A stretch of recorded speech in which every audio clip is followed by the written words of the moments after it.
afternoon, everyone. A very warm welcome back to Online Darts, and here we are for the return of the Euro Tour. It is back.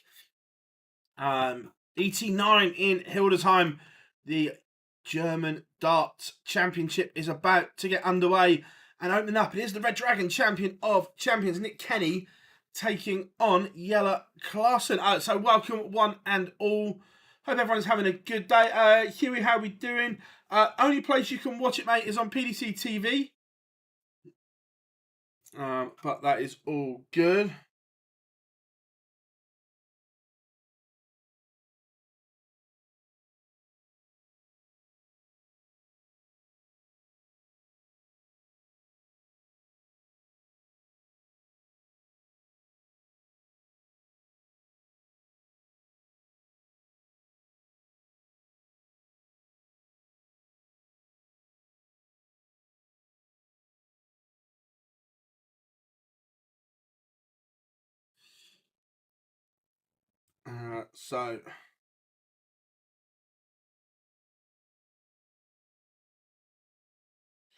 Cheers, Paul. Thank you very much, mate. Let's get that up.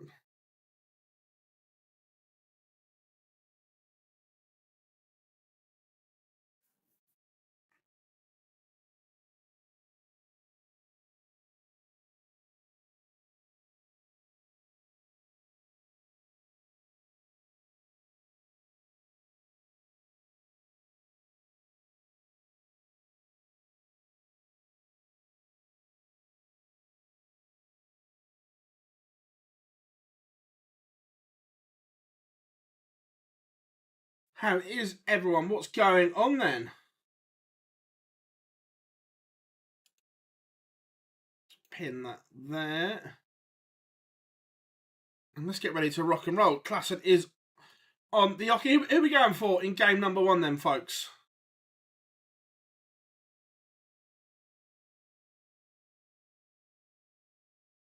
No, not at all, Paul. Not at all.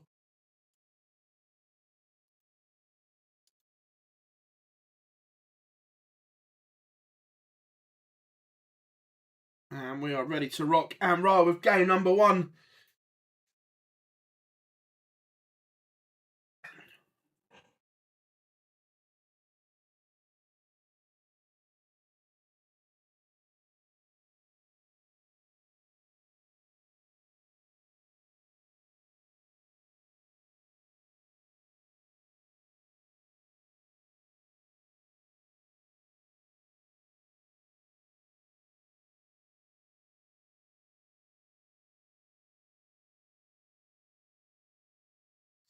What's everyone up to today then? And these Euro Tour, are you happy with these Euro Tour watch-alongs? Good idea or not? Let me know.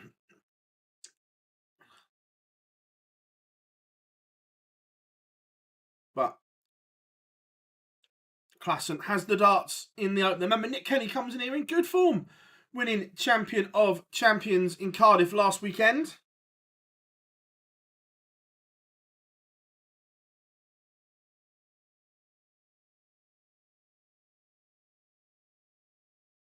What's everyone up to then?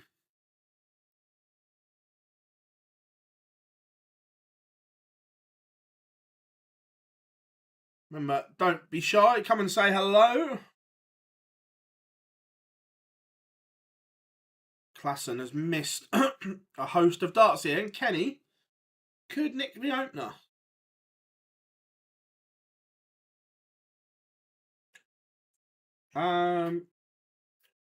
I don't know is the honest answer.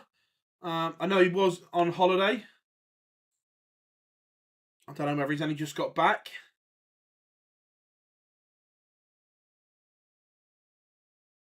Afternoon, Tom. How are we doing? Anthony, hello, my friend. Welcome to the Euro Tour. I thought, why the hell not? Classen does take the opener in the end. Like I said, we're going to give the Euro Tour a go, see if it's beneficial, if it adds something to the channel. and add something to you guys as well. So we'll stream session 1, a little bit of a recess, and then back for session 2.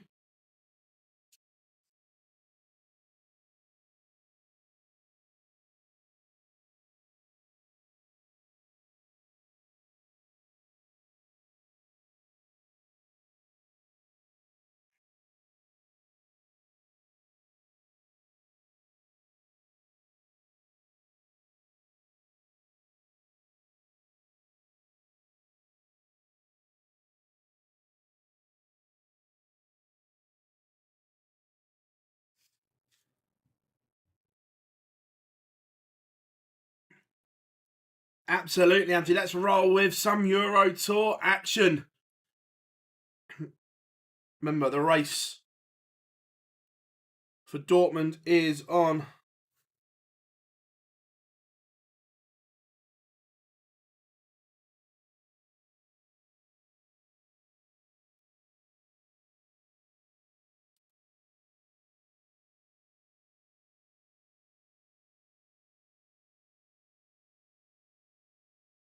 Nick Kenny levels it up, 1 apiece.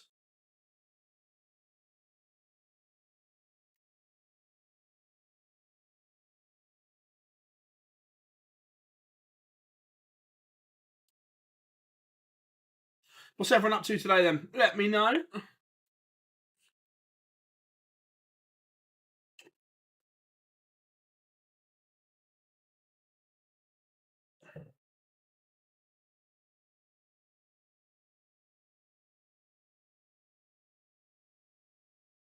No, Paul, Red Dragon run Champion of Champions every year. It's basically based on the old News of the World tournament. There's qualifying. Everyone in it has to qualify you qualified from your pub. Pubs put on local qualifiers. And he won 10 grand. But the kicker is all the way from qualification to the final. It is best of 3 all the way through. It is effing brilliant.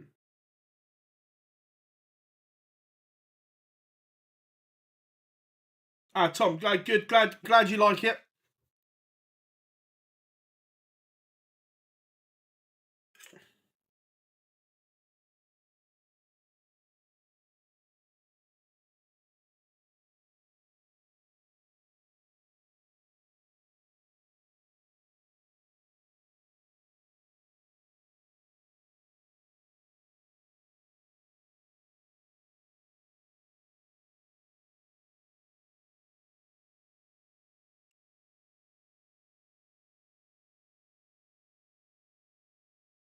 Kenny can't take out 164, so Classen will return for a 2-1 lead.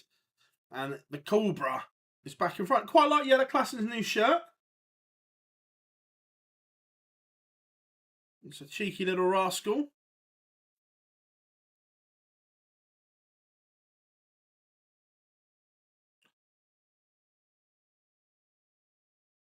Anyway, Anthony, how is it still sunny Texas? It's also deadline day here in the UK.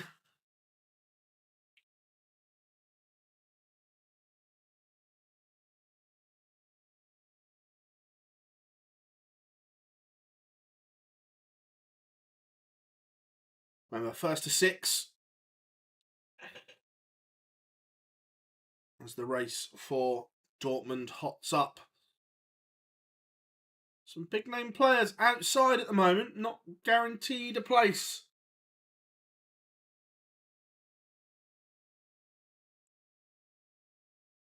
Got Kenny down to a manageable finish.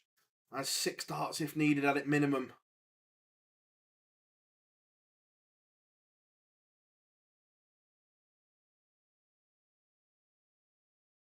Tees up tops does Nick Kenny.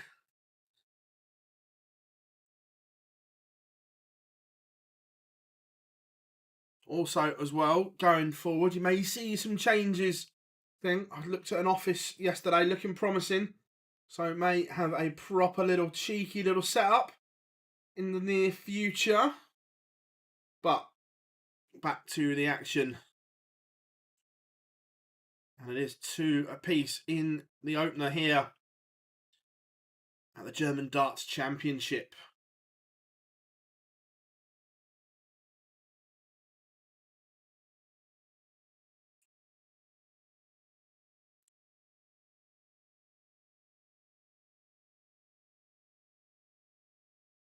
Sunny day in the south of the UK, which is always nice.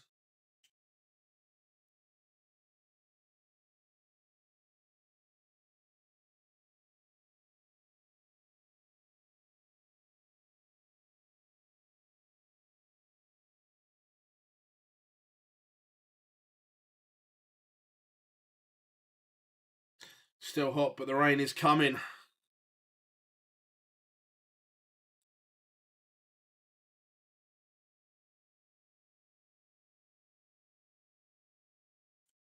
So we're almost approaching, in my opinion, the best 4 months of the year.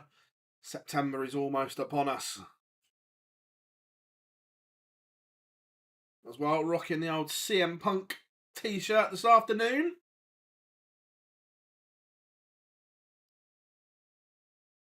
Nick Kenny is piling on the pressure here.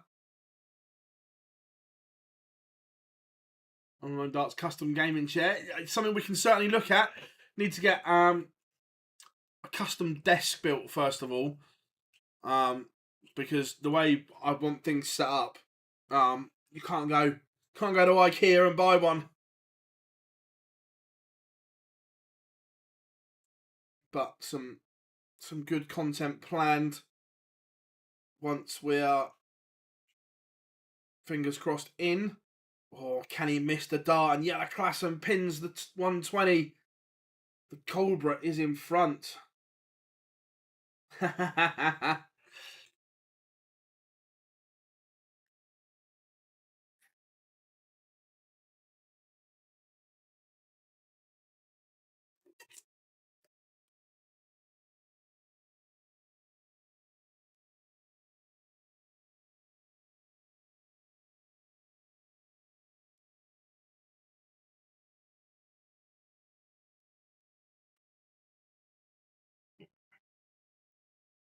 On deadline day, what non-PDC player would you sign up to the tour? Oh, good question.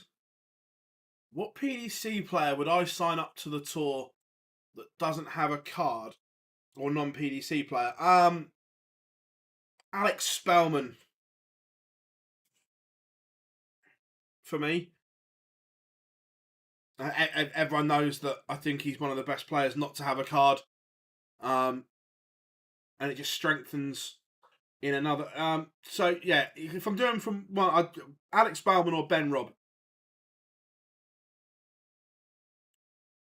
it would be good as well, wouldn't it? If manufacturers kind of did some transfer deadlines and things like that, it would be good.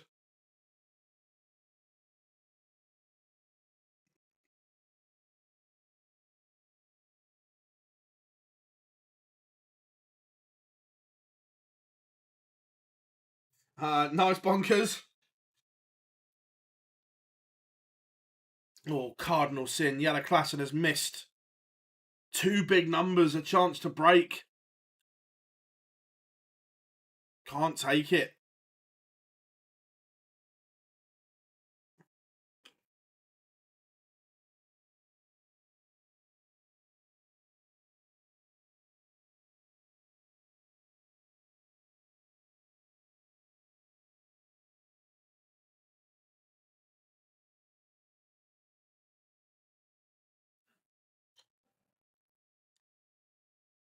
Nick Kenny does level up. 3 apiece.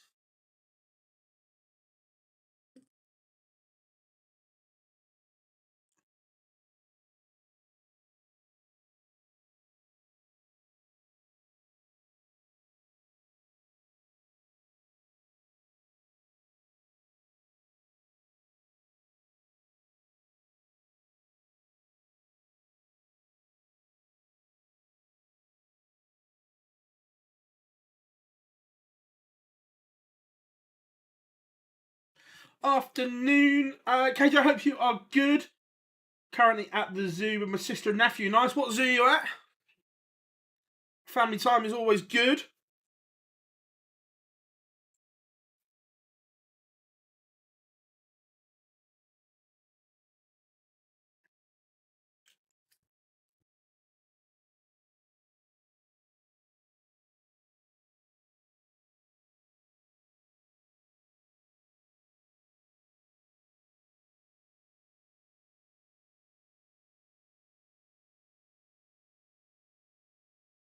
Colchester Zoo, nice.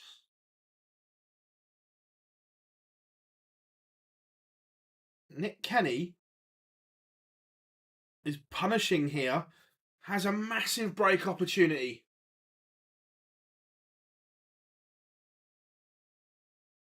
That's the game, Paul. But also, in Tony's defence, no Premier League club has actually put an offer in for him.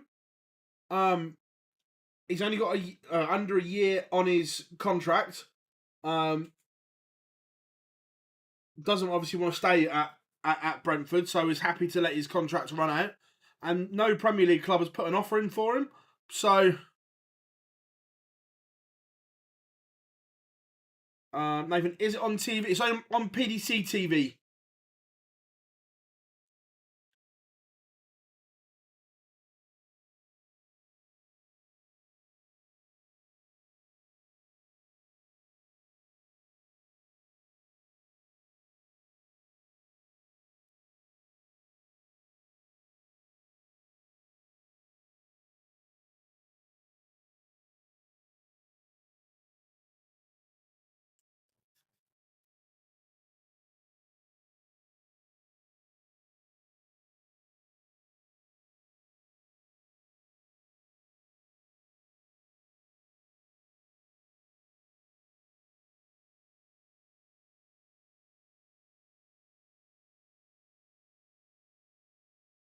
Nick Kenny has broken the Classen throw. Huge opportunity here for the Welshman.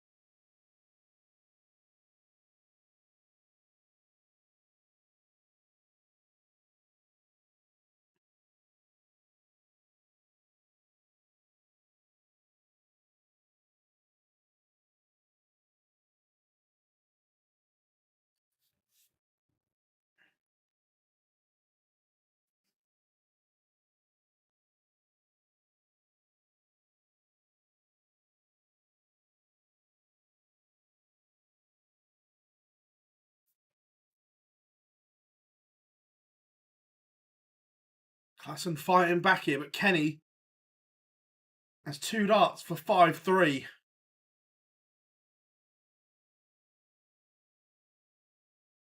Big moments here, and he takes it. Nick Kenny is a leg away from a second round on the Euro Tour.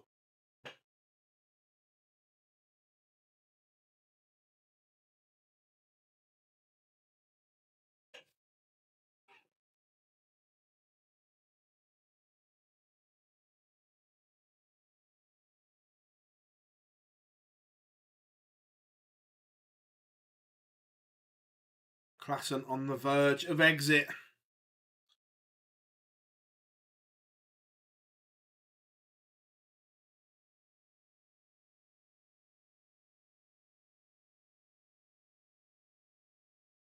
And we've got some big players playing this evening as well. Duijvenbode this afternoon.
Match starts for Nick Kenny.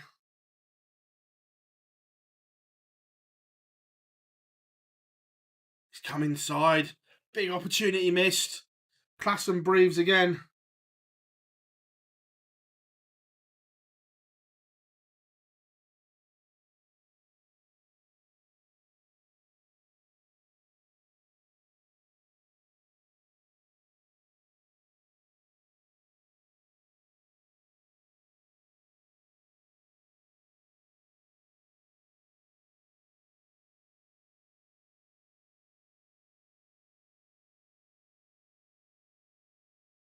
But Nick Kenny is through a 6-3 win over Jelle Classen.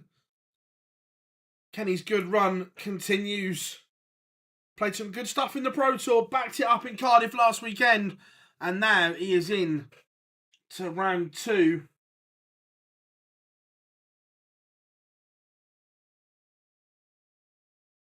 Good stuff there.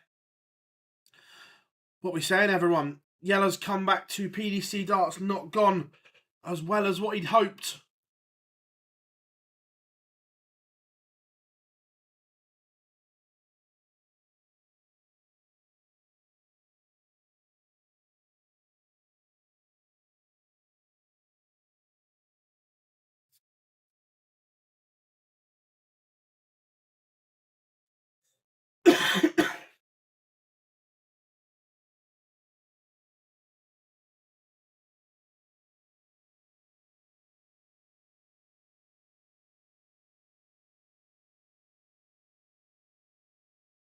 Yep, missing big numbers is crucial at this level.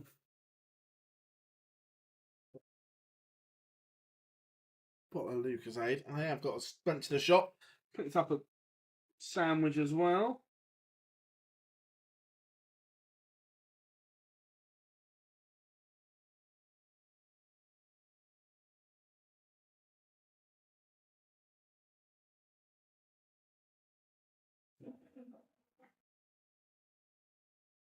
Yeah, I agree, James, that I don't think confidence is high in the Classen camp at the moment.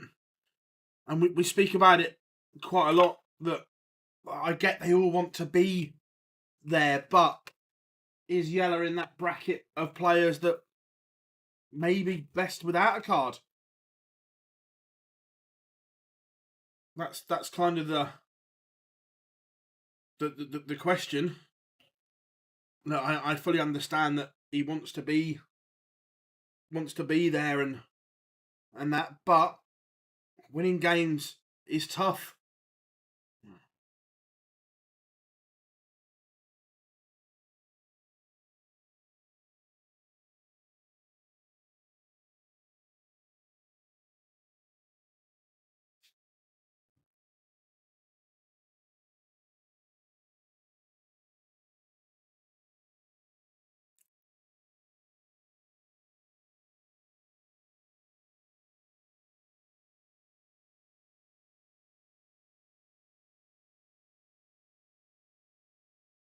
How we doing, Joel? Hope you are good, mate.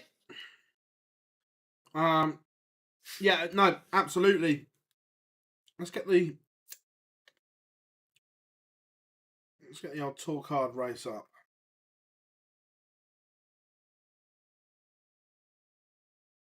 Tour card race.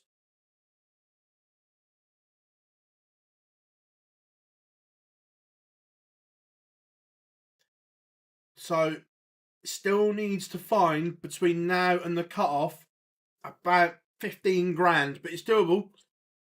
It is doable.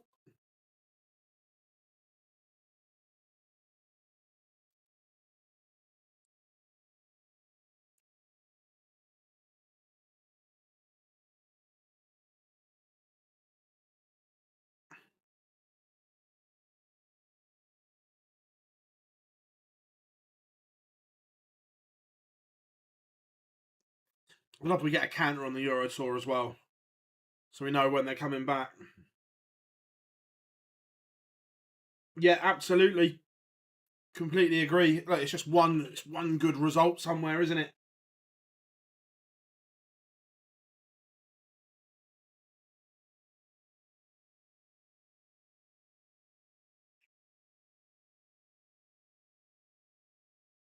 But coming up next, we have got Kciuk against Robert Owen. Again, Robert Owen, another player that had a very good run, was beaten by Nick Kenny. Or was he? No, Matty Denham beat Nick Kenny. Beat Robert Owen, I think. But again, Robert had a great run to the semi-finals of Champion of Champions. Yeah, that's it, James. You say win at Ali Pally, win that round one game. That's half the deficit. Win a couple of games in Minehead or win a game at Minehead, qualify for the Europeans. Can you get to the Grand Slam? Plenty of opportunities.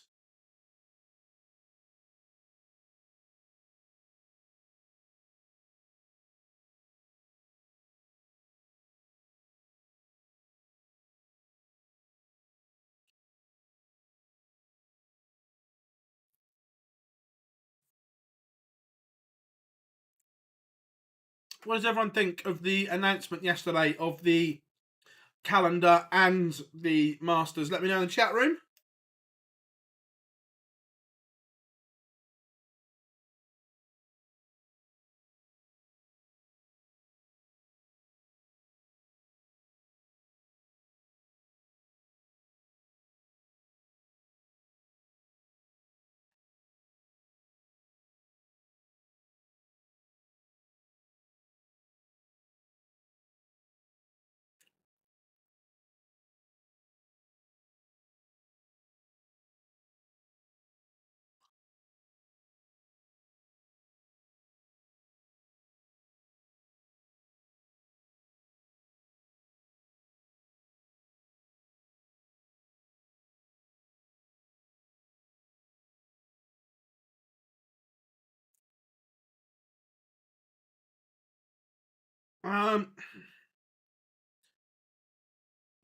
From my point of view, yes, Paul, I agree, but it's also it's double-edged as well. There's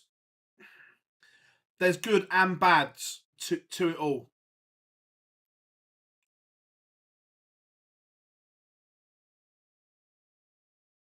But Robert Owen playing some good stuff at the moment.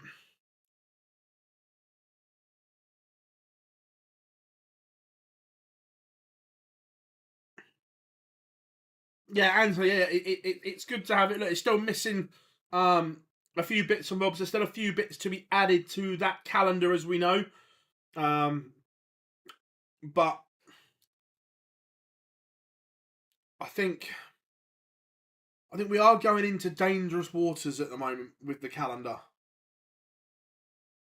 Yeah, Barney on tonight, James. I think 34 Pro Tours is good.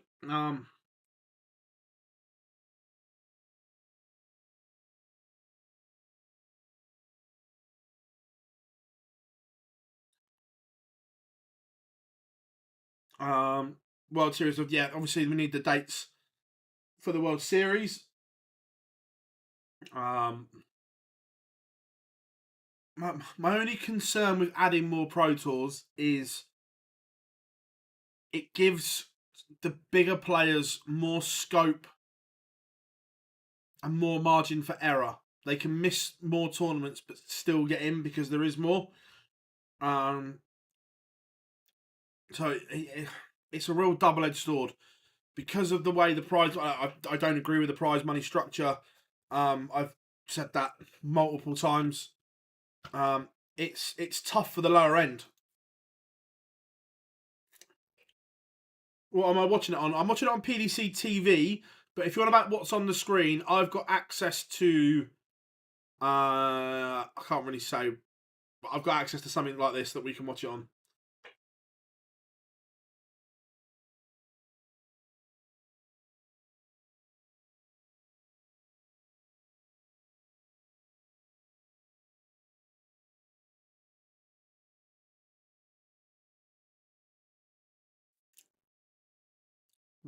That one there.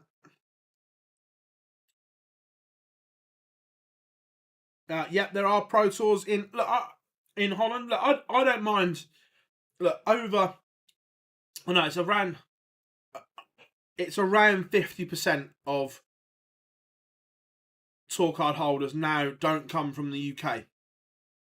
So in that respect, why shouldn't there be Pro Tours in Holland and Germany? Personally, I've got no issue with it. Personally.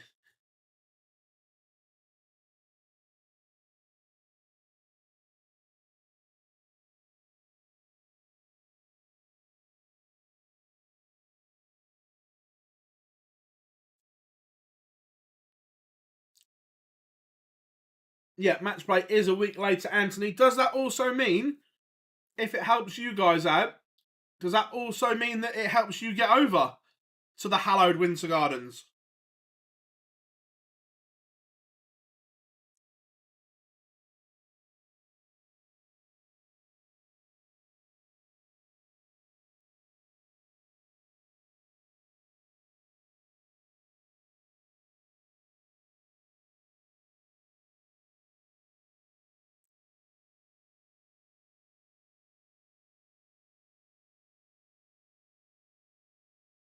Robert Owen has missed a break opportunity here in the opener. Misses a dart at tops. And Kciuk steps in.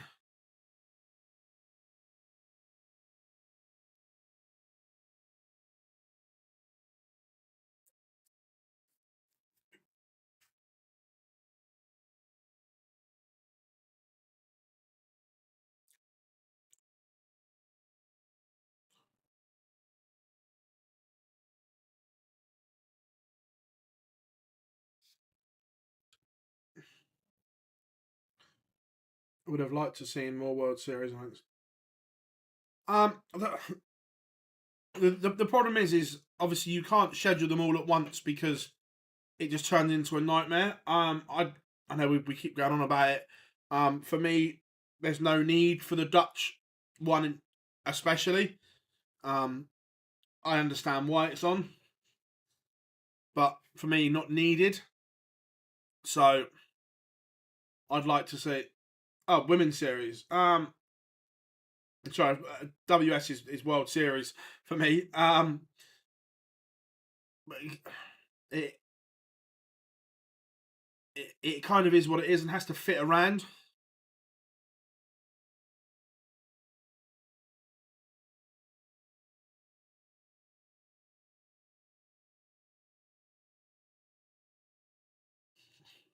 Not good.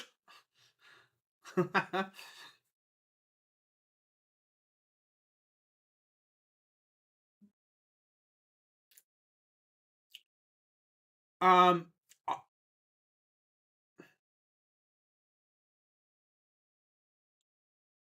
both questions, Anthony and James. The answer is we don't know.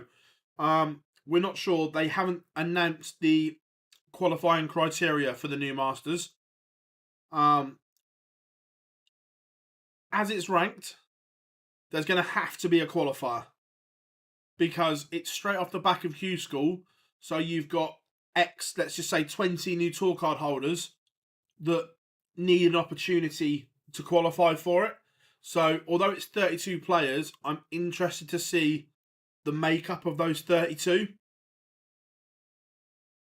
And also, when is the qualifier going to be?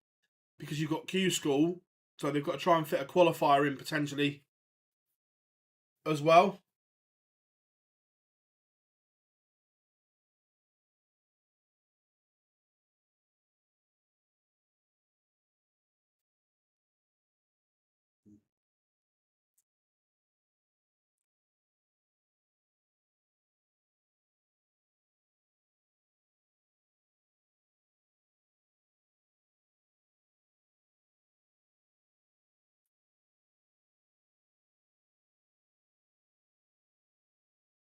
Robert Owen is playing brilliantly here, averaging 111 right now. Yeah, Jamie, it was an interesting week, and look, there's probably still more to come yet as well. Yeah, look, we keep banging on about it. I'd love the North American double header.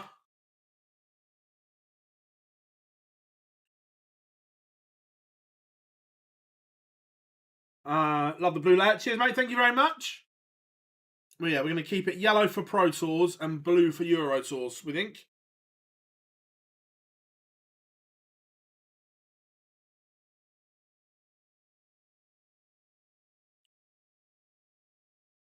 And Robert Owen does break, but only kicks off 60.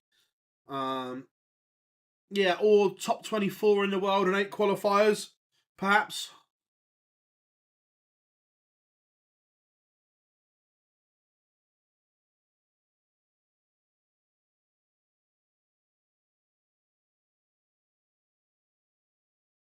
No, Anthony, they just said it was 32 players. They haven't announced the criteria yet.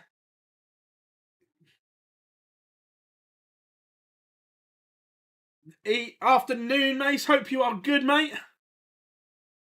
Always good to have you in the chat room. Yeah, they remember Big Brother's always listening, Mace. Big Brother is always listening.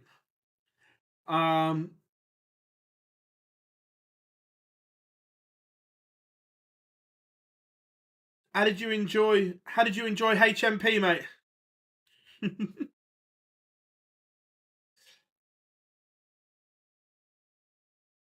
Yeah, look, I think we'd all love the old Masters format. It would be incredible.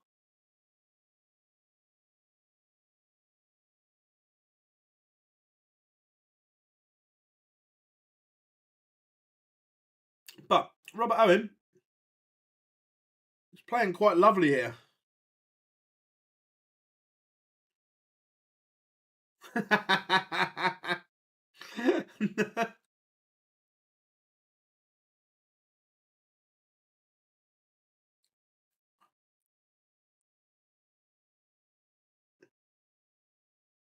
I want to say, Kciuk was threatening the 157 there, but Robert Owen coming back at double 10 for a 3-1 lead. And it is the Welshman is moving. And again, like we spoke about Nick Kenny beforehand, where is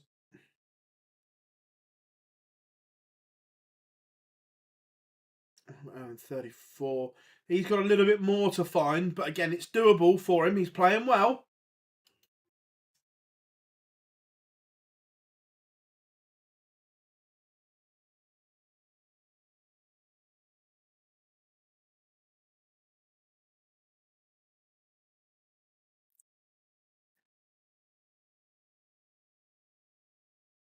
But he's averaging nearly 107 right now. Is stack attack.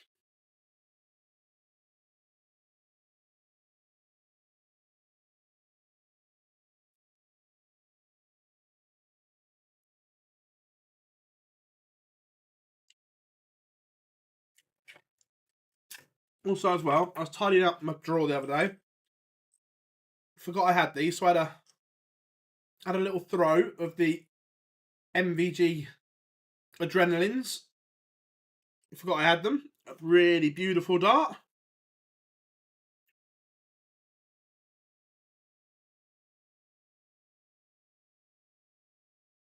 When's the next Mason interview? We were talking about this the other day. We are definitely going to try and do one. I've got a couple of exhibitions coming up, but I have to drive past Ilkeston, so there could be a Bars and Mason one from the pub again.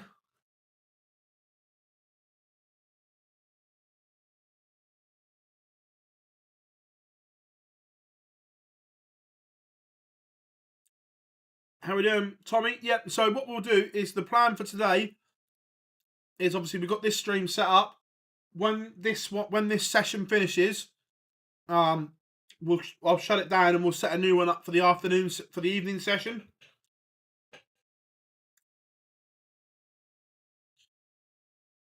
But Kciuk halves the gap, but it was only a hold of throw. The pole still has a lot to do here.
If you've got a shirt, yeah, he'd sign it for you.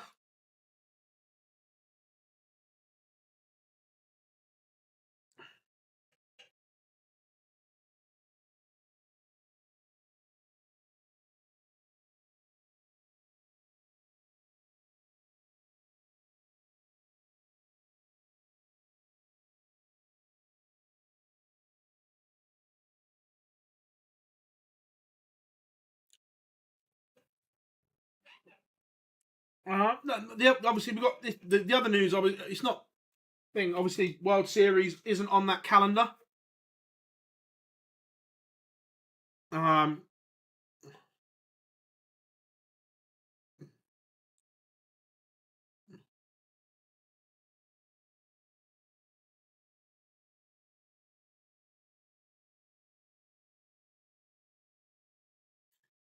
we'll never have a Queensland. What happened in Townsville? Look, I know it wasn't particularly well supported in terms of ticket sales. What else happened? Was it that bad? Look, I'd like to see. I'd like to see another event there as well. I think.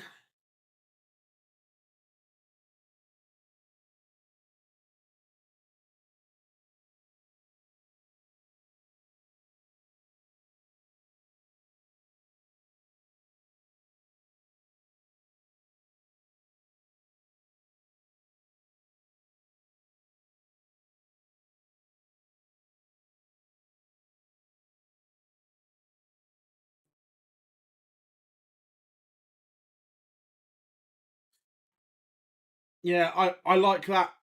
Mace, I'm with you on that one. 12 players would be good. Um,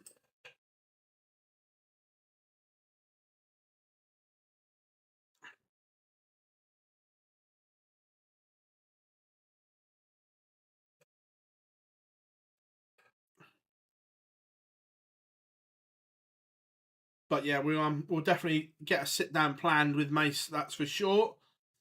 I thought it was really good. Didn't attend day one, but pretty full on day two. Fair enough. Littler is favourite. Yeah, obviously no Humphreys, so it doesn't surprise me. How are we doing, Phoenix? Hope you are good.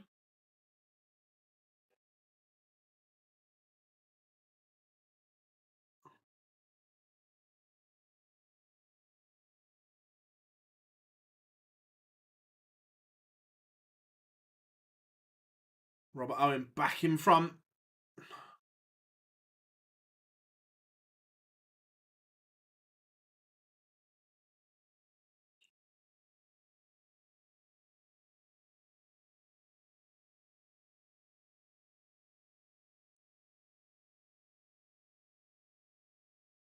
Yeah, 12 players. The strength in depth is so good now. I think 12 players would be superb. Question field. Darren Beveridge needs a walk-on song for Budapest next month. Any odd? Um, I'll have a think.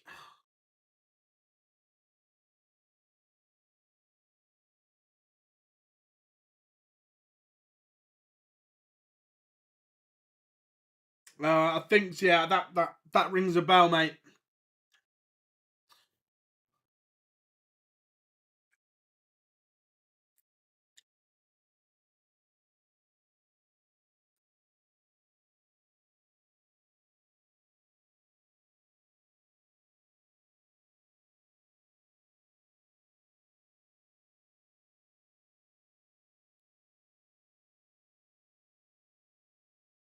But this is good from Robert Owen.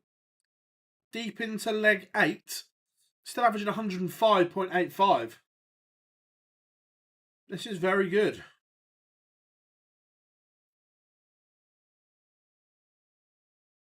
Um, yeah, look, I think Merv King definitely would. Potentially Mensa as well. So yeah, I think so.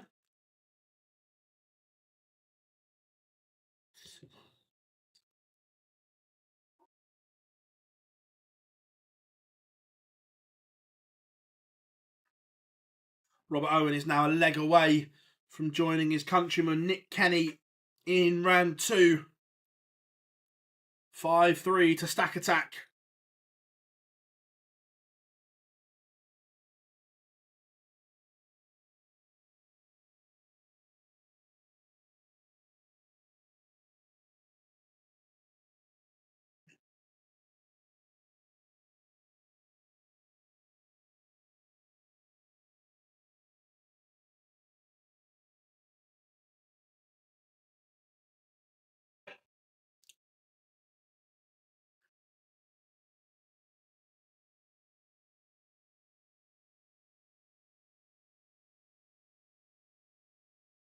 Very, very good from Robert Owen.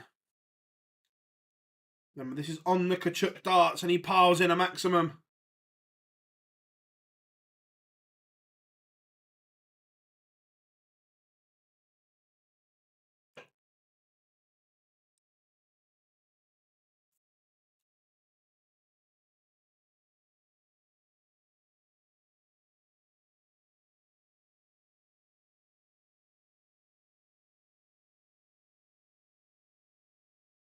Yeah, James, it did sound that way.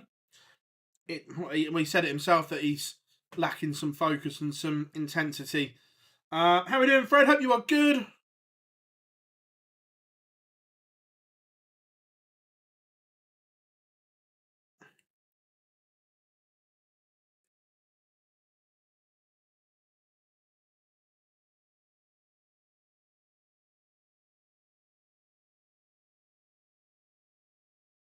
Robert Owen, 75 points away from round 2. 18 for tops. Tops to seal the deal. And stack attack, a 6-3 winner. Ton top in average, very good. From Robert Owen, that's what he has in the locker. We've seen him do it. Got to the UK Open semi-finals in the Beast of the East year.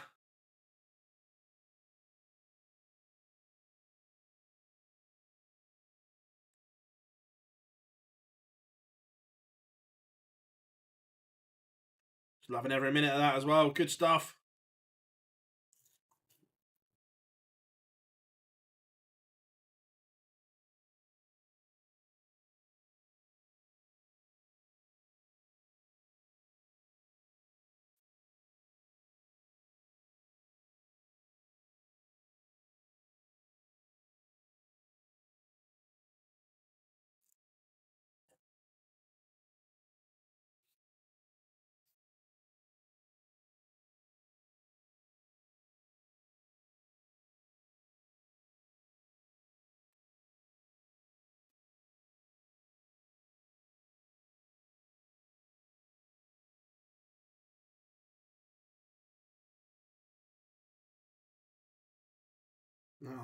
We all know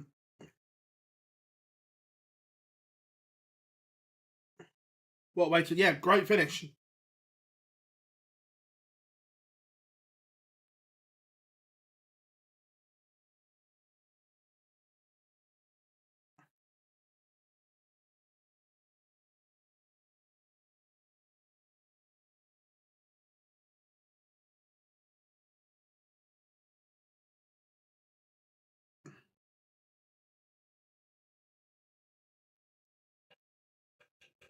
So, Robert Owen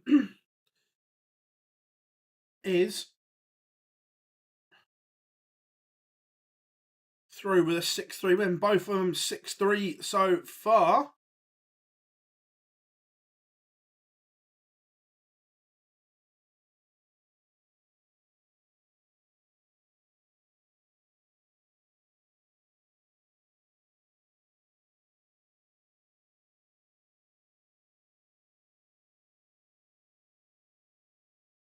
So coming up next, we have Mickey Mansell. This one could take a while.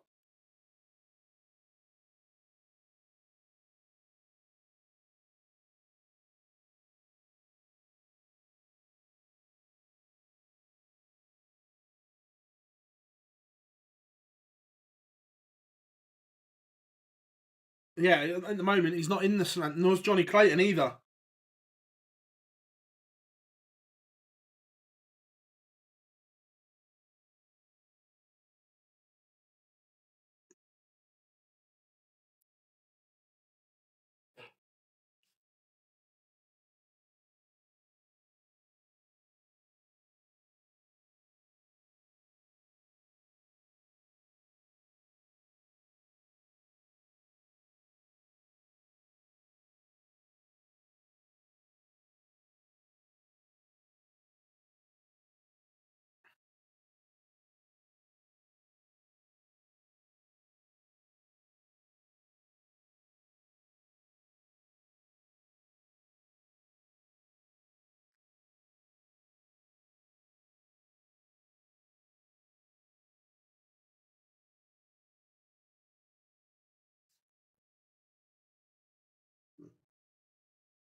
$20 till we're back live again.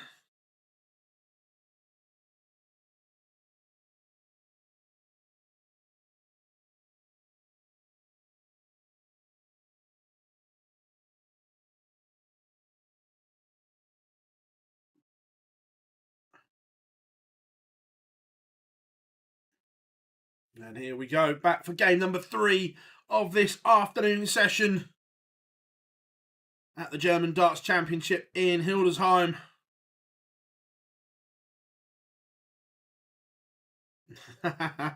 Everyone loves a bit of autocorrect.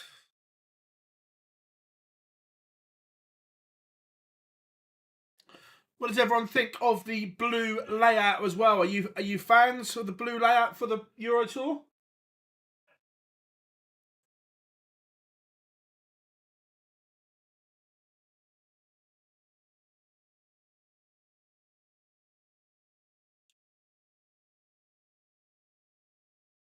We've got Johan, Engstrom, Andrew Gilding, Dolan, Slevin, Steve Beaton, Boris Krcmar against Stephen Burton. If Boris says whatever he wants, it goes. Kciuk and Horvat against Ratajski, then Brendan Dolan against Dirk van Duijvenbode.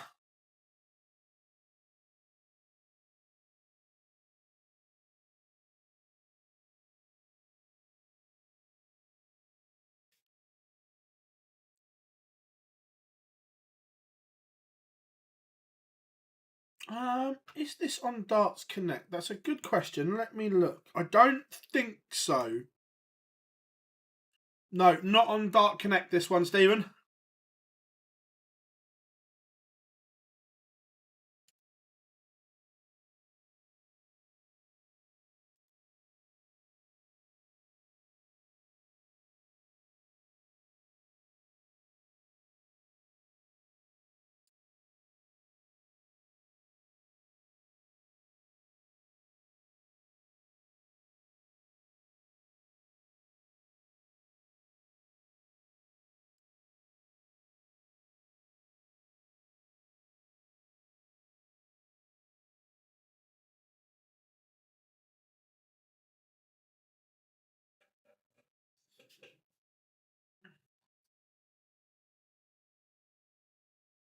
But remember, if you haven't yet, make sure you drop us a like and subscribe. Great start for us. Yeah, absolutely superb. Michael, he's playing lovely at the moment. Played superbly in Cardiff last weekend, and that's just rolled on to today. And here comes the Cyclone. It is time for Mickey Mansell. Afternoon, Matador. Hope you are good.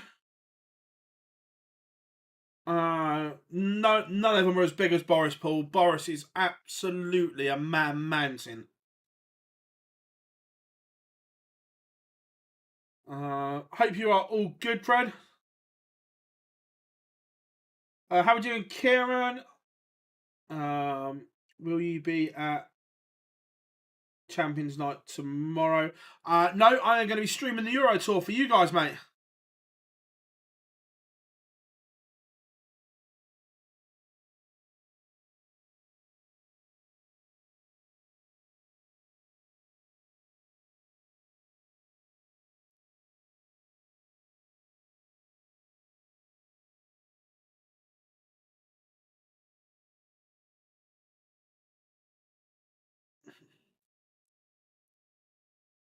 is not TV, Huey. It's on PDC TV. So there you can watch it there.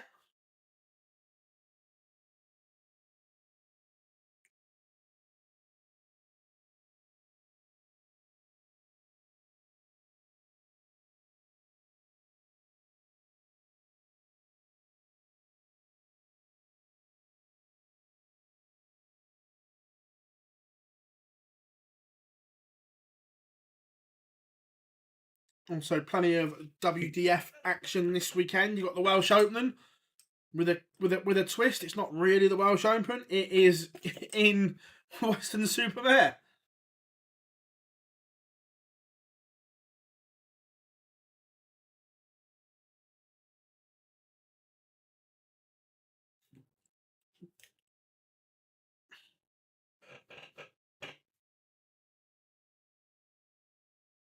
But Mickey Mansell ready.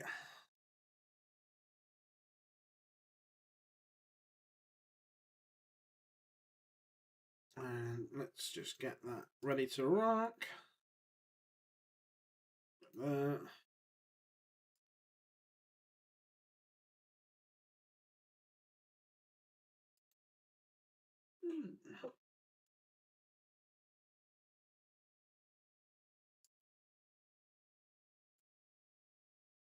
Got some stats now as well. All good.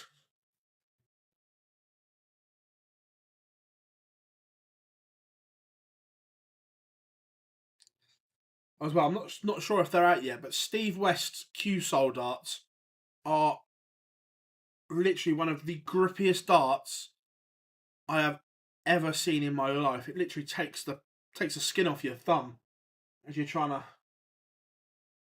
throw them. Said earlier, found those when I was tidying up. Forgot I had a set of the MVG Adrenalines. Nice dart. I like the grip pattern on them. Forgot I had them. To be fair, I've got too many sets of darts. Worse than Peter Wright.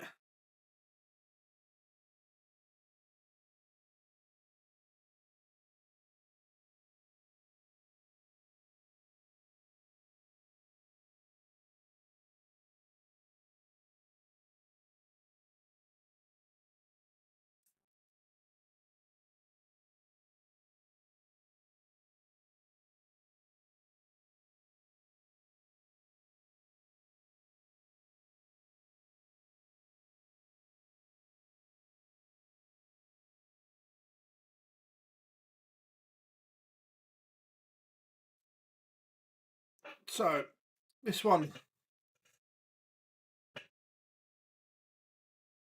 Mickey Mansell not having it all his own way on throw here.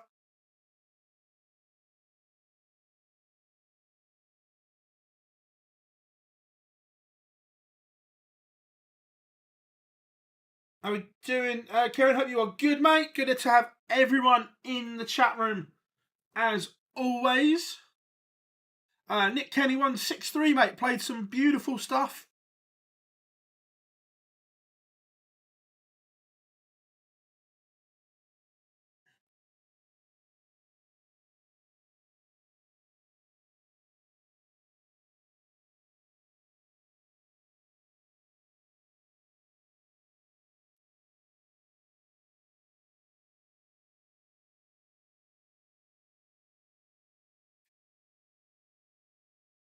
Mickey Mansell survives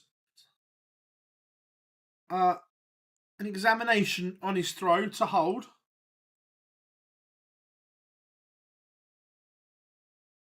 Obviously, it's coming up to launch season as well. Most manufacturers will be having their annual launches soon. What are we expecting this year? There's always something new and innovative. We obviously had the Target, I can't remember what it's called, someone will tell me in the chat room, their version of the Scolia system. We also had the Winmore Whisper, which I'm a big fan of, to be fair. the silent board, especially if you live in a block of flats or you got neighbours on the wall. I think the Whisper was a really, really good thing. So interested to see what we get launch-wise from the manufacturers this year. Gezi is playing tomorrow, I think. 2 seconds.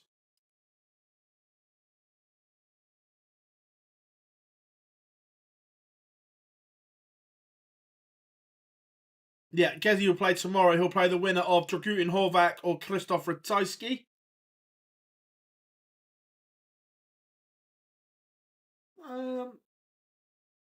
Yeah, look, I think so.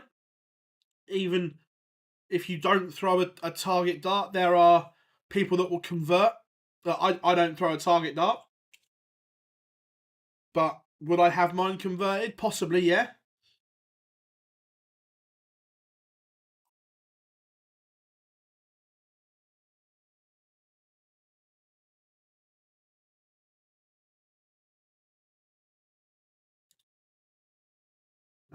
I've got a Whisper. It's decent. The only thing I'd say is the lip around the edge is a little bit too narrow. Yeah, no, I get that. Yeah, that's a fair shout, Matador. But I agree. The actual concept of the Whisper, I think, is genius. There's a guy on Facebook that does it that I can't remember what his name is, but he's in a lot of the groups. Matador might remember. There's a guy on Facebook that converts them.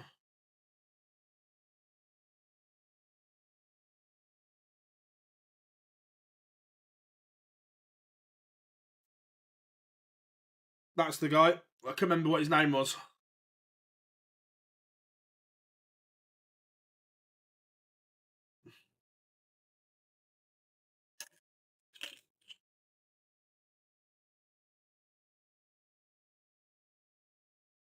And we have a level game, 1 apiece.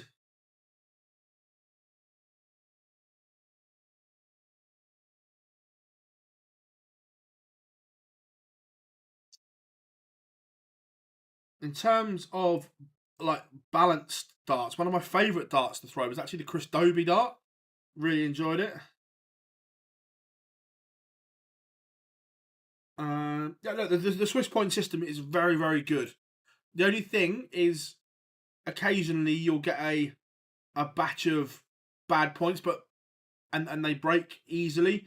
But look, that can happen in any type of manufacturing. But the actual concept of the Swiss point is very, very good. Evening, Dave. Hope you are good, mate.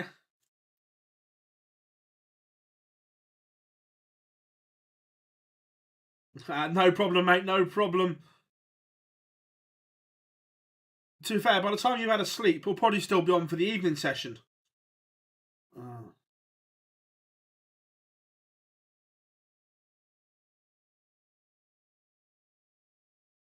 No, I think for me, Matador, I think the system is good. Is if you're not new to the sport, but if you want to change your points or you're playing with the length and you're not quite sure what length point will suit you, I think it's a great option that you can try a 30, 35, 36, 42 or whatever.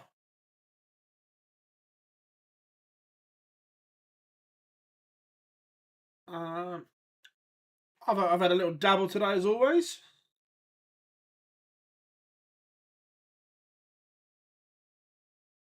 Yeah, I agree. Where's my... Let me find my case.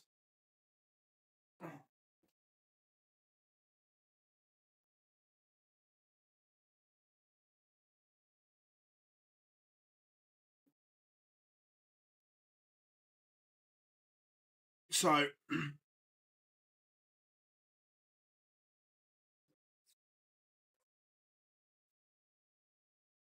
So... I've had the 42 mil points put in my Lloydies. I like them. That's kind of my go-to point is the 42 mil. I've got them in my Lloydies and my Valhallas as well. It's my go-to point.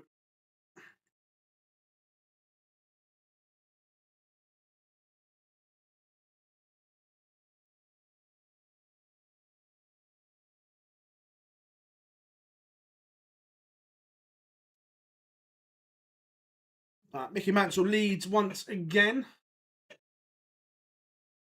Yeah, mine are 42 mils. Yeah, the Gazzy dart is really nice.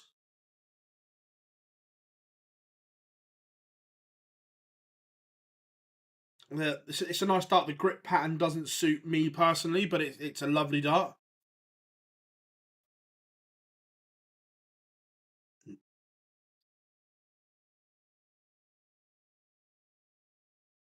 As well, I'm trying really hard to like a moulded flight and stem, but finding it very, very tough. Again, these are very, very good, but struggling with my throw is the Red Dragon Air Wings, the moulded flight and stem, but I'm very much a traditional nylon flight and stem man.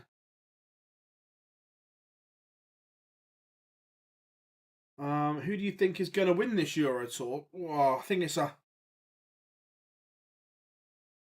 to go MVG. I just think he's due.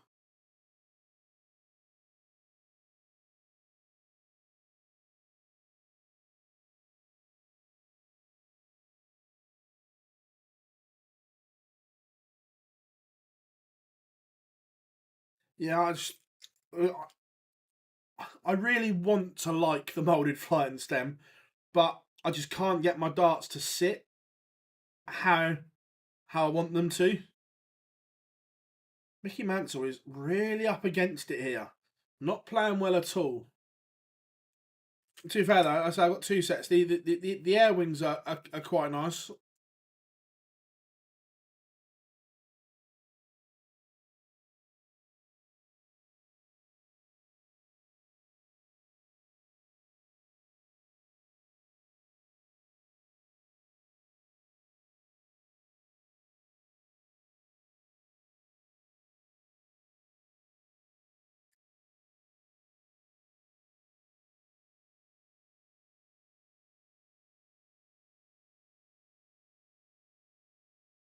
Level again. Mickey Mansell. To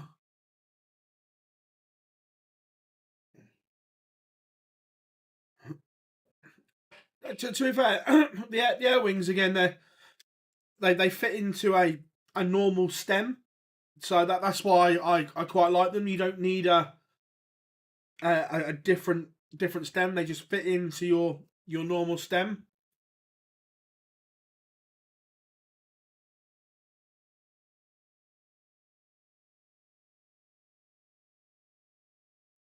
Looking forward to the upcoming seniors event as well in York, the Barbican for the match play.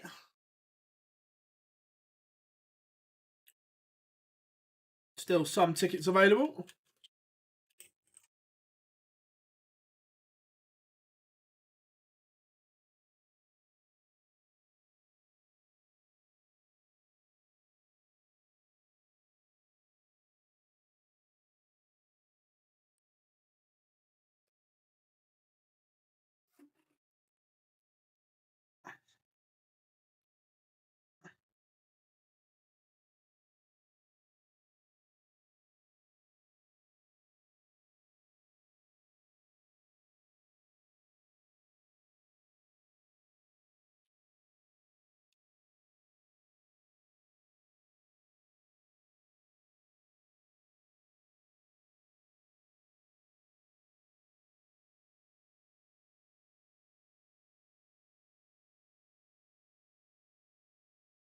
After a little bit of an off leg, this is better from Mansell.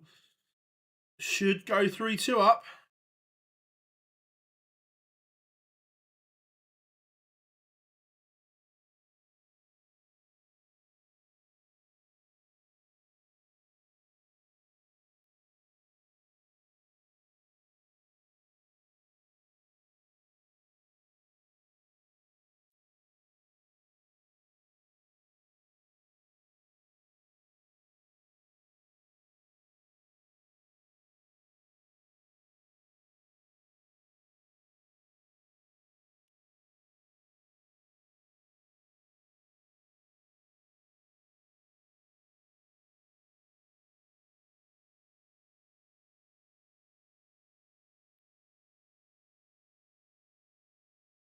Mickey Mansell back in front halfway.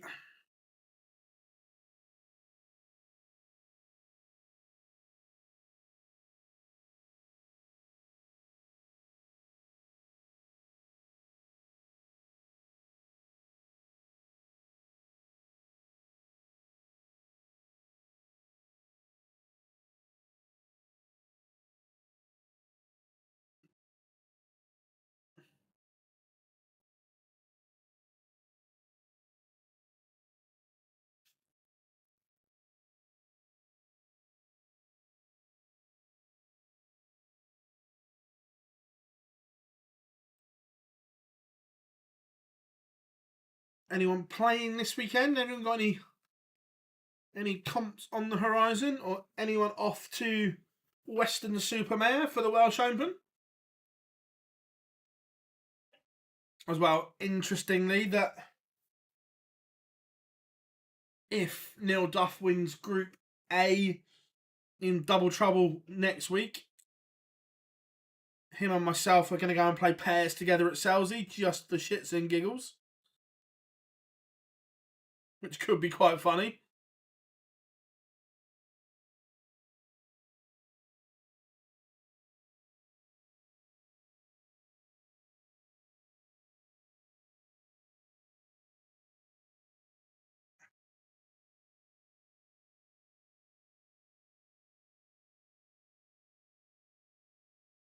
Nice.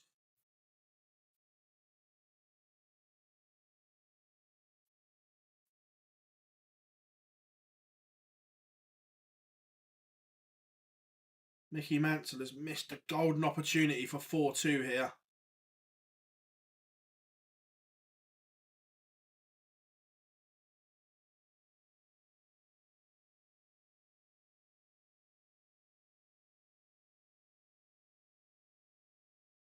But we'll return. It's a tricky looking 5.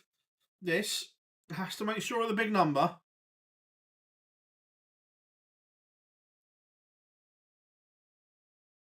Ends up in the madhouse, but does pin it. Job done for Mickey Mansell. 4-2 in front.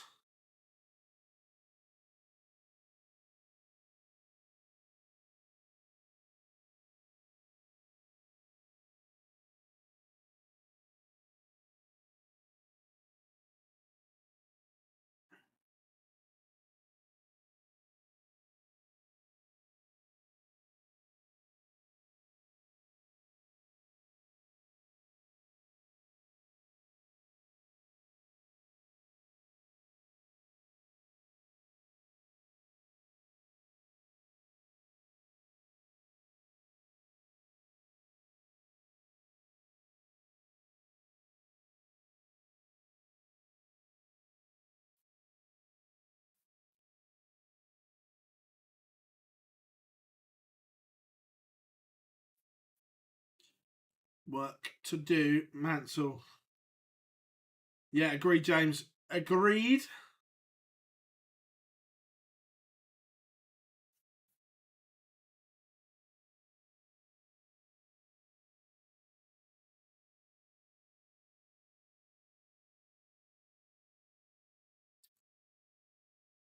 But he's on the verge of going one away from victory.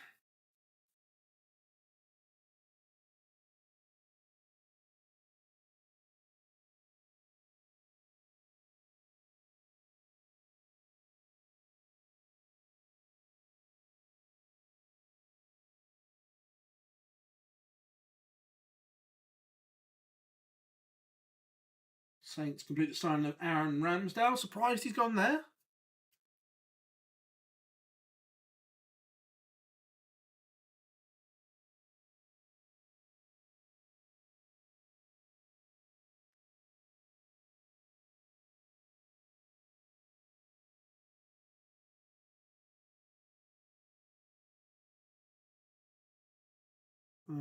Put my British Open Classic spot to that as well.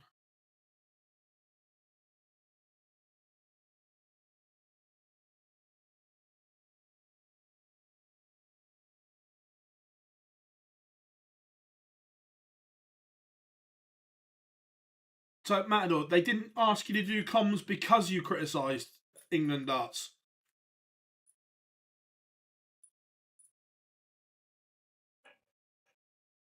Mickey Mansell is one away now.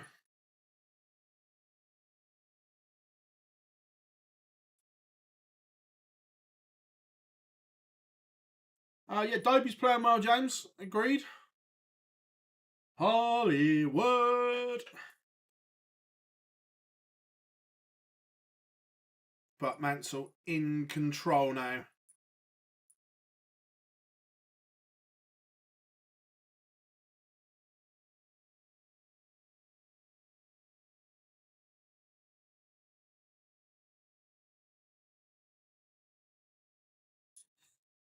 Just for a minute, Mansell went 4 deep into the 9. Would have been incredible scenes.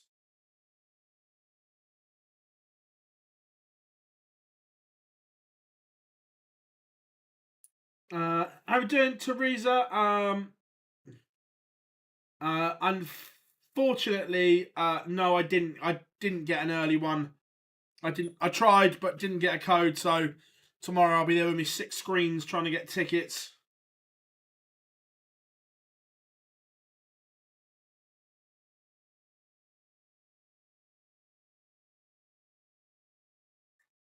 The guy who runs the stream says I'm England starts biggest hater.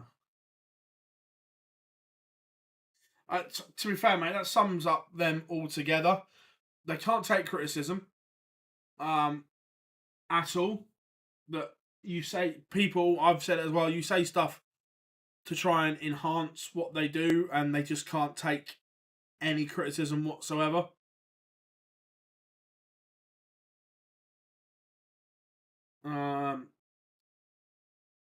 MVG or Dobie for me.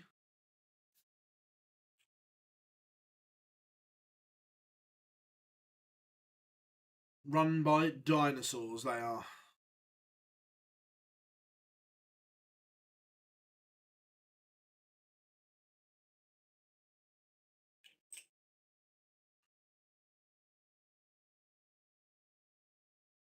Mickey Mansell going for tops, just hit a big 5. And then leaves double 5. Not the best setup play from Mansell, but we'll be back.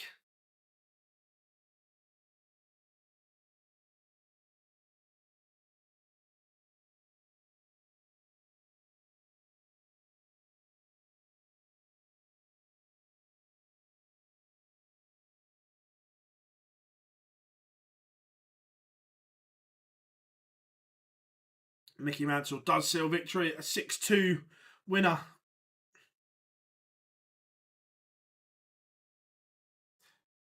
That's part of the reason why I want to play pairs with Neil Duff, to see if I'm removed as well.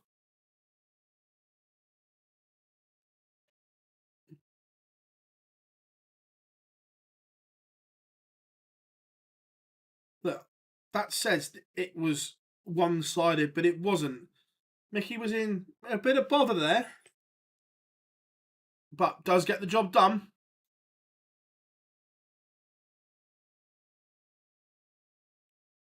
Mickey Mansell through to round 2.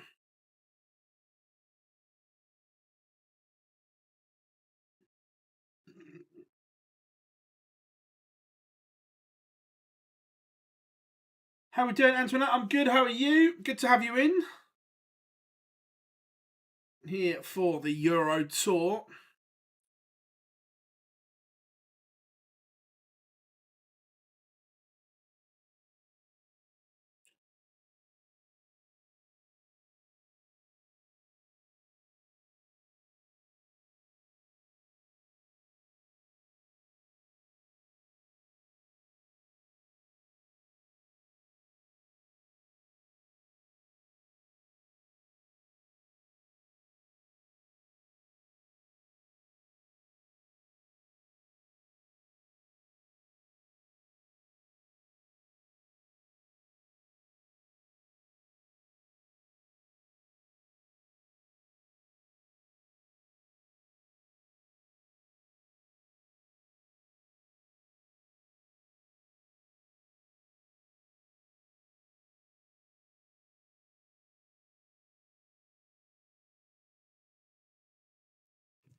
Look.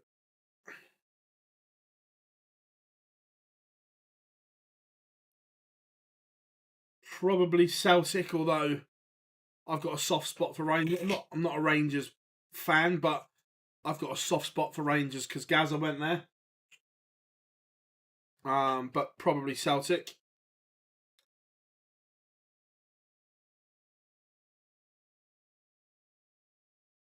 I don't think either team is particularly good at the moment, if I'm being honest.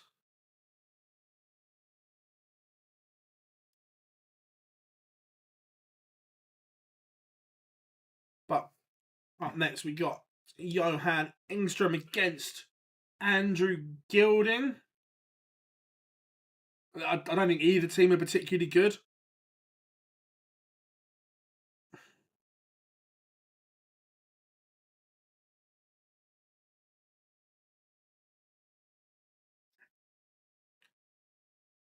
But we are plodding along nicely here on session 1 of the Euro Tour.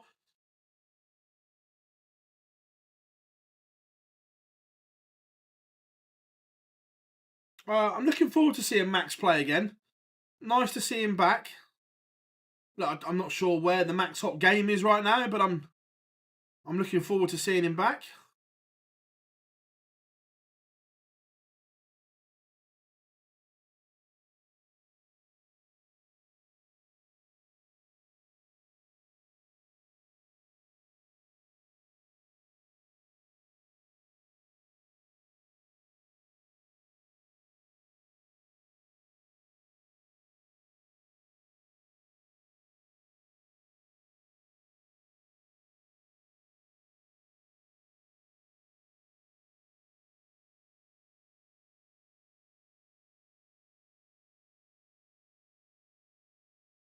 Yeah, I've just seen the draw, James.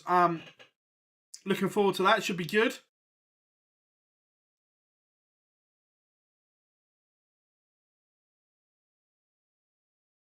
How are we doing, Danny? I'm really well, mate. Really well. Hope you are good.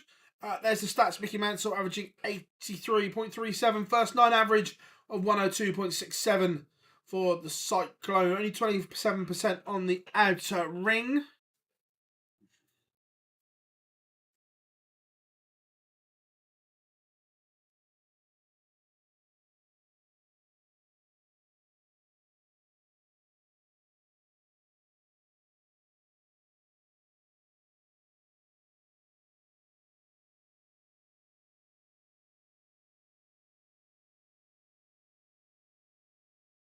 Remember, if you haven't yet, make sure you drop us a like and subscribe to the channel.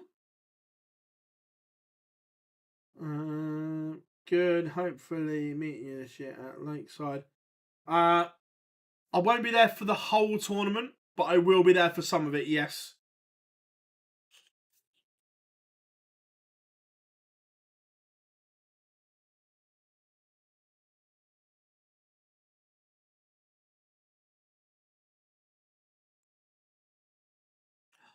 Remember, Johan Engstrom can play. Played well at the Nordic Darts Masters in Copenhagen. The final should be okay, yep.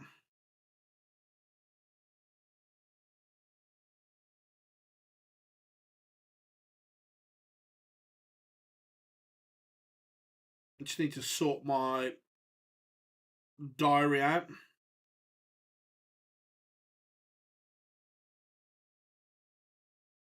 Johan Engstrom on stage. He'll be joined by Gold Finger Andrew Gilding.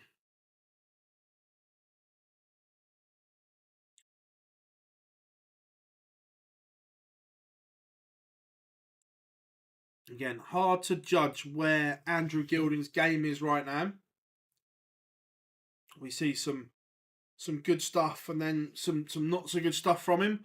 But let's play better. I'll be there. Good stuff, mate. Good stuff. Like I say, I will be there. I just don't know.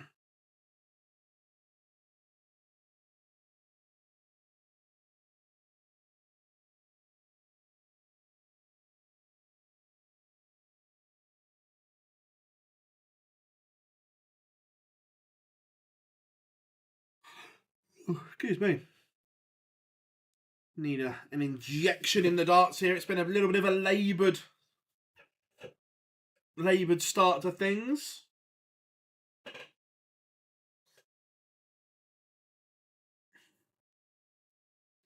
Yeah, they do it for the match play and the Worlds, but where there's not stuff on every week like in the football, it's tough to do it. Although you could do it, I suppose.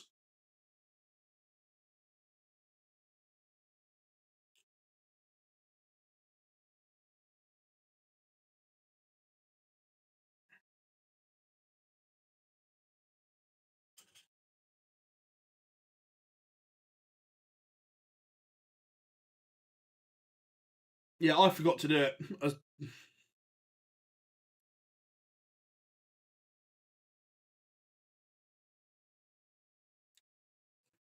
But Andrew Gilding in action. Johan Engstrom has the darts.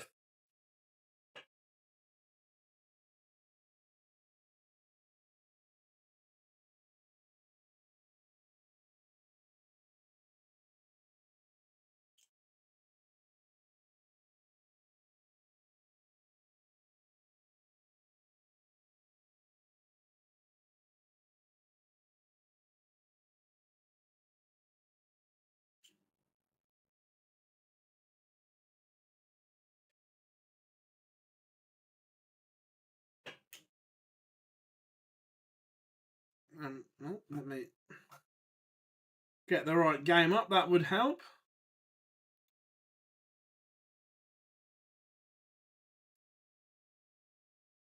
There we go.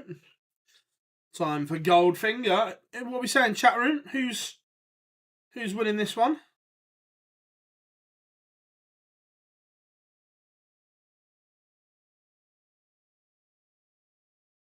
We going Goldfinger or are we going Johan Engstrom?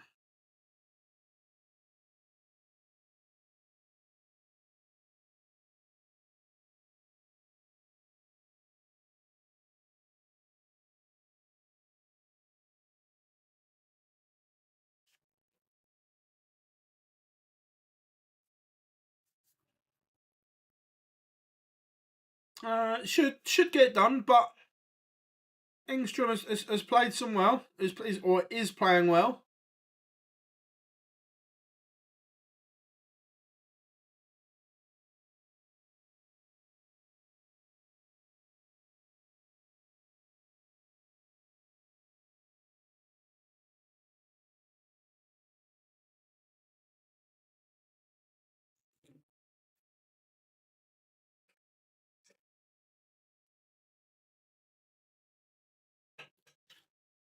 Engstrom saved himself with the last dart to a degree, but it wasn't a great visit.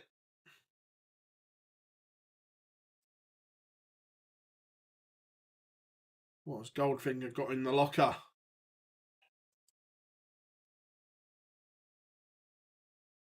Not a 161.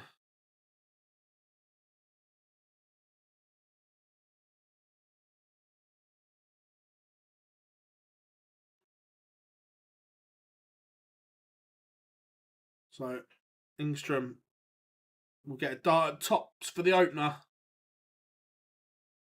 Doesn't take it. Gilding will return, and he will get a dart to break at the same tops.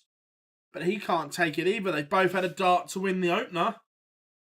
But Johan Engstrom comes back and tidies it up to lead 1-0. Again, chat room, any questions? Get them in. What have you got for us?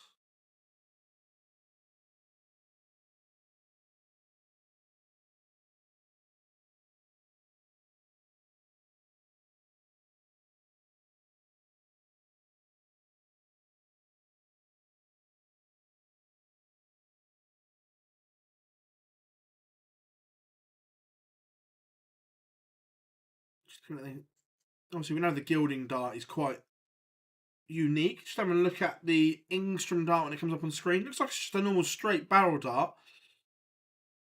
I'm not sure. He hasn't got a manufacturer on his shirt, so...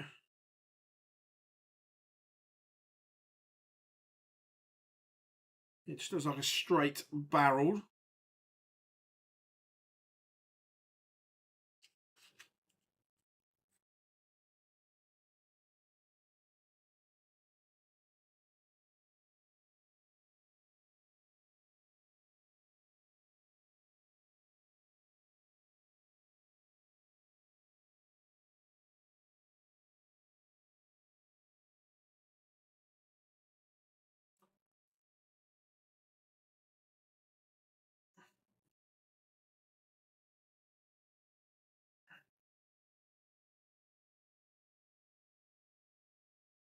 He gets 2 treble 20, so we might get a bit of a zoom in on the Engstrom dart in a minute.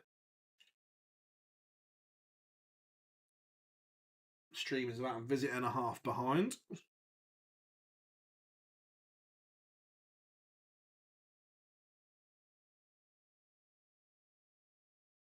Yeah, just a very much straight ring grip dart.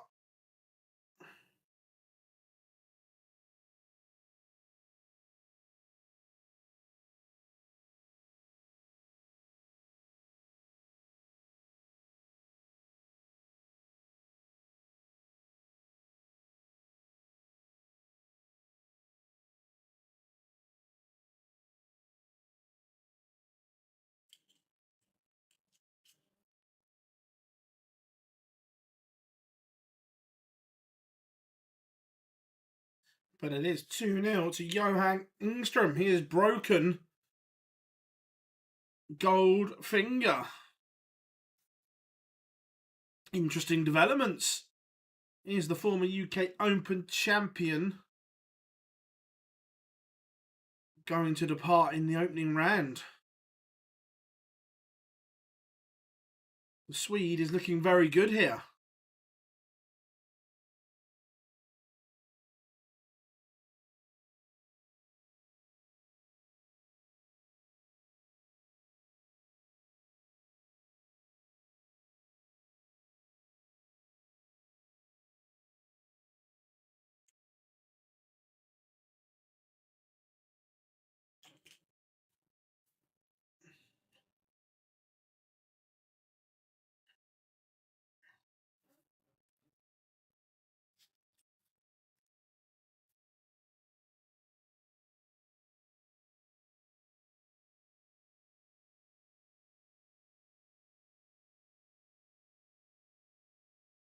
Averaging nearly 97 here is the Swede. This is very good.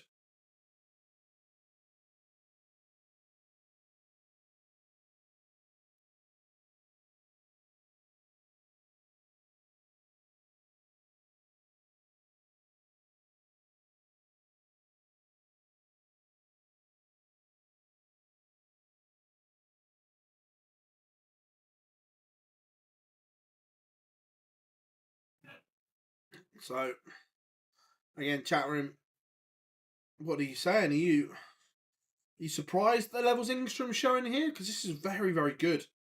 But Gilding doesn't have the answers at the moment. Despite the thumbs up from him.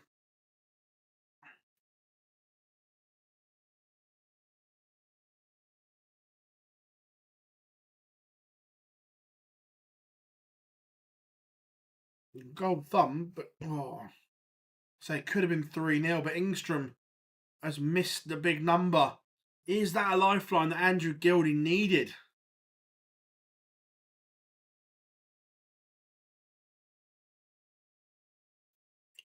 Johan Engstrom did not get a dart at the double from 78 because of the stray dart, but Gilding can't punish.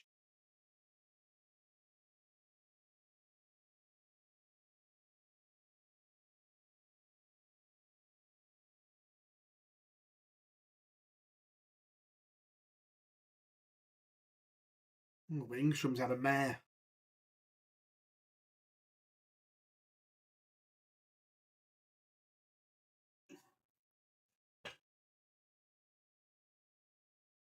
Three darts for 3-0. And Andrew Gilding hits the wrong double.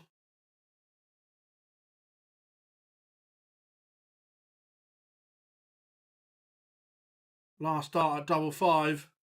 And it goes in tops. He can't find. But Engstrom has missed again. We were saying they were playing at a really good level. But it's dropped right off. And then Andrew Gilding does get a leg back.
All of a sudden, this one has completely turned around.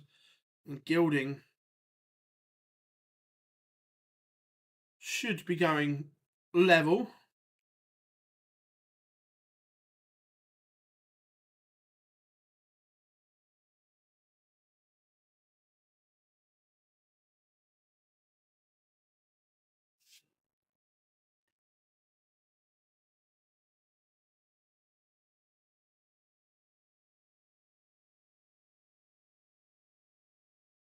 How things can turn. Engstrom had multiple opportunities for 3-0. Couldn't take them. And now is up against it.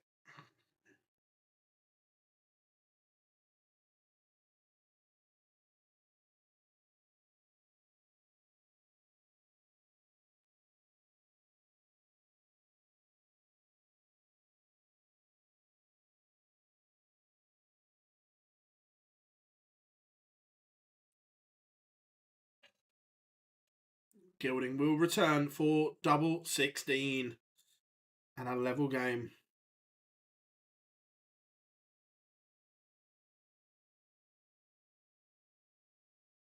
But he's gone round the houses. That's now 4 darts missed for 2 apiece. Yeah, it's not been good, James. He's had opportunities and he's got another one. And he can't take that either, so Gilding will return.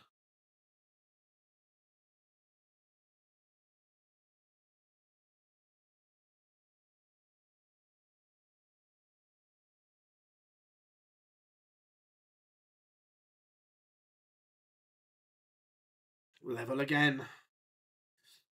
2 apiece. Absolutely, Antoinette. Oh my word. They both have multiple chances here.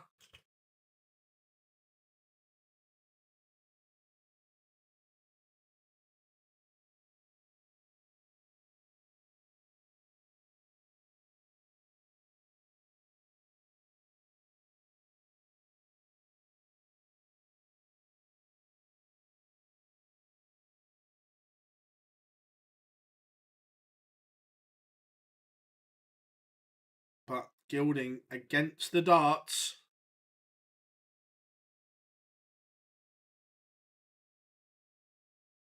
Thumbs up.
This match is looking like it's going to take another swing here.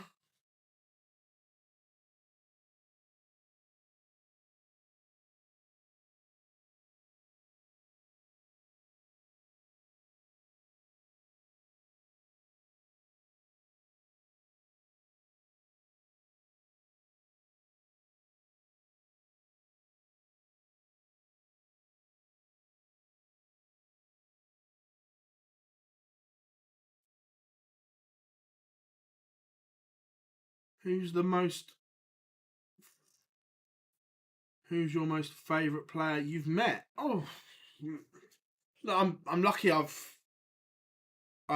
met them all. They've all got different quirks and different personalities. I love about them all. Joe Cullen is one of the funniest people ever. So's Aspinall. They're all good guys. Michael Smith, Cullen, Price, MVG's got a wicked sense of humour. Get on brilliantly with Gary.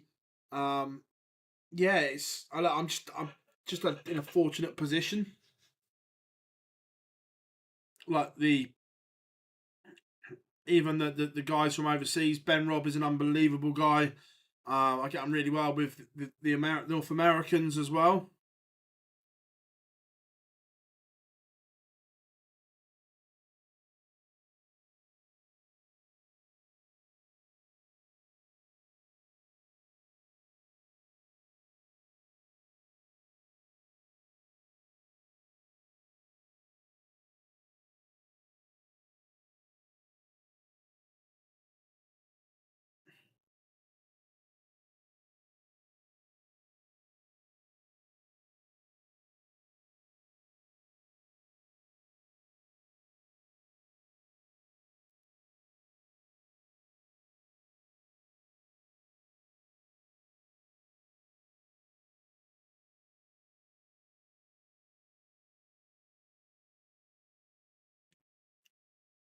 All of a sudden, it is 4-2 Andrew Gilding. And remember, if Johan Engstrom goes on to lose this game, how much we look back at those darts he missed for 3-0. They could be pivotal.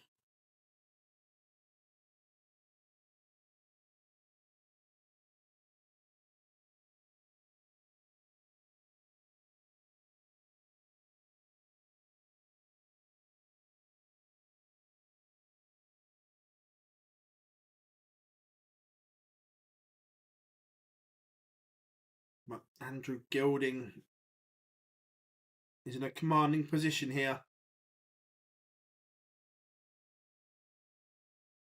Who does everyone else think is going to win this Euro Tour then? I know you guys all quizzed me. Who are you all going for to win? ET9. Remember, including this one, 4 opportunities to get to Dortmund.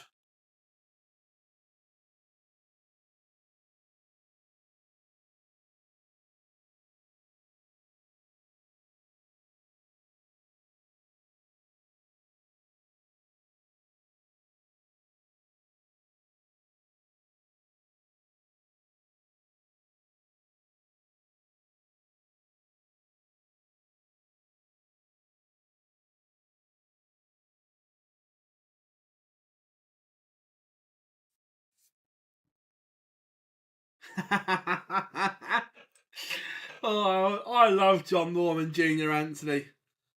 To be fair, Anthony, your memory. Oh, 2 seconds, just dropped me. If my memory serves me correct, did John Norman Jr. play at the first Madison Square Garden?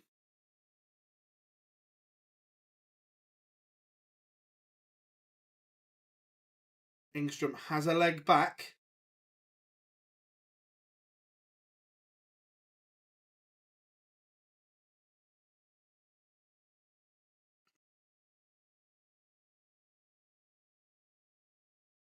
To be fair, I'd love to see John Norman Jr. and Richie Burnett play pairs together. Oh, could you imagine? The absolute scenes.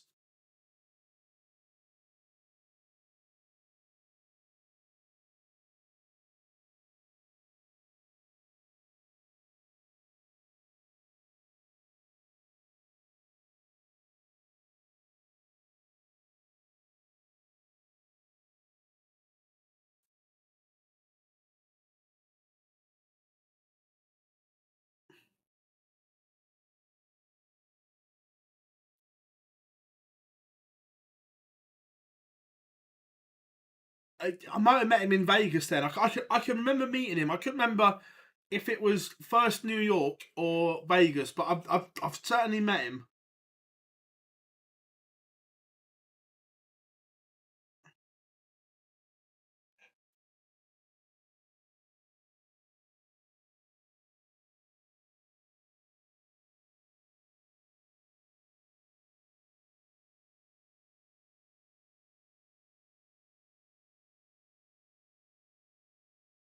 Engstrom looking like he's going to break back here. Again, considering the amount of missed doubles, Engstrom's averaging just over 90, Gilding over 94. Good contest.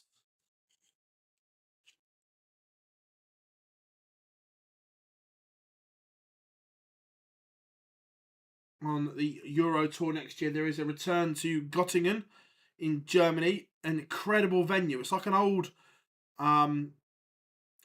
railway hangar. It's amazing. European Championship was there. I think it was 2019. Really, really nice venue.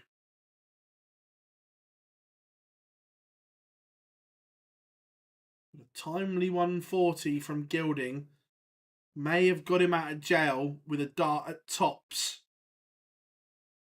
And takes it. The setup play was huge there from Gilding. Taken the opportunity away from Engstrom. And now Goldfinger has won away from round 2.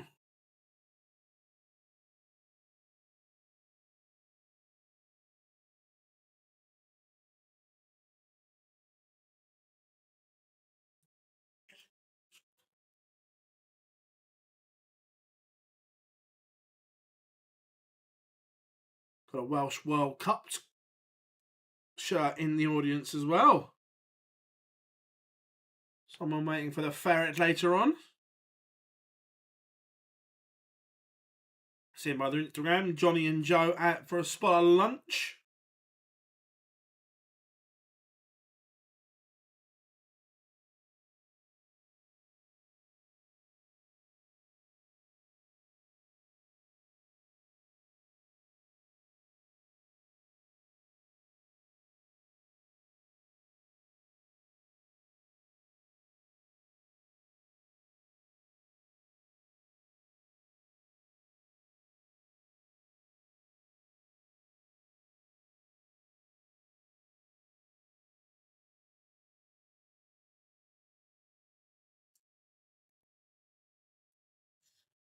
Engstrom just looking to apply some pressure here. Hold. And then says to Gilding, you're going to have to serve this out.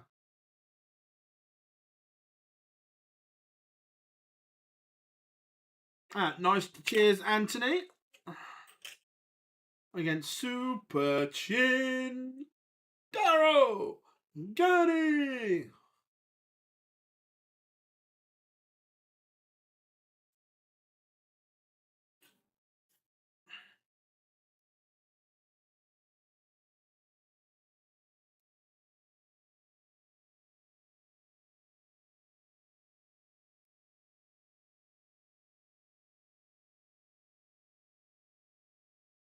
Alright, just a little transfer news. Crystal Palace saying they will not sell Mark Gahey before the deadline. Interesting. In terms of, he's only got 2 years on his deal. So, we know he's not going to down tools, but what happens if he says, I'm not going to play?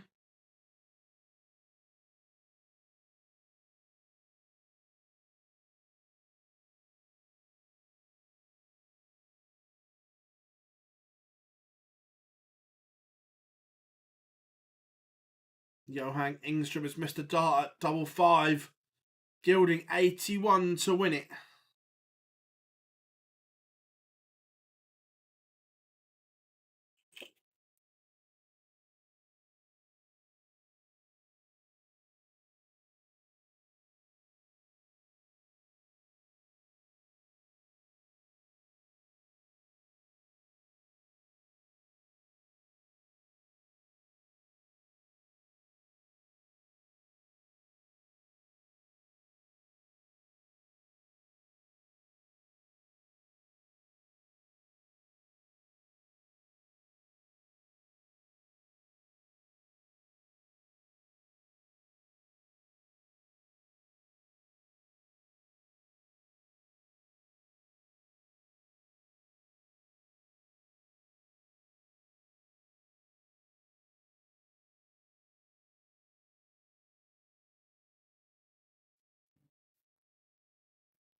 I haven't had a bet on the outright, James. No, I've just done a bit of a...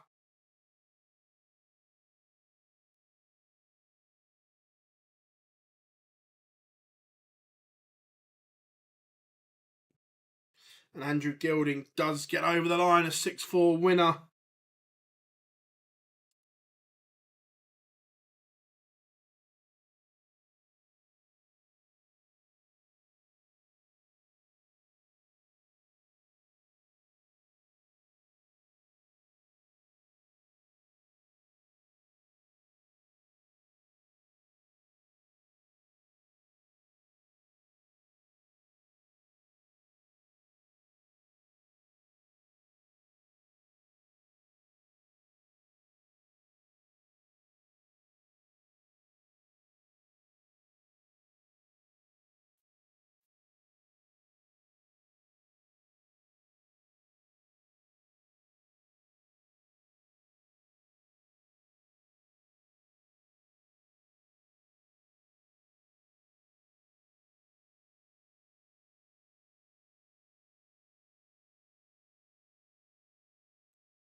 So Gilding is through.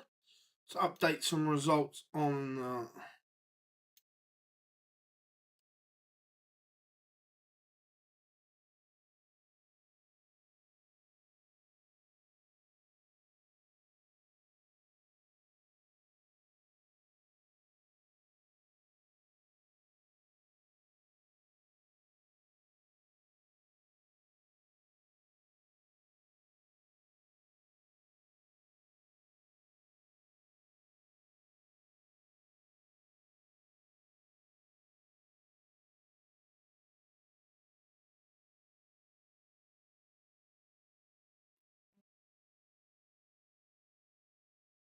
So that is up and running. Next up, we have got the Bronze Adonis, Stevie Beaton, against Dylan Slevin.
What we saying? Can Stevie B get the job done over Dylan Slevin?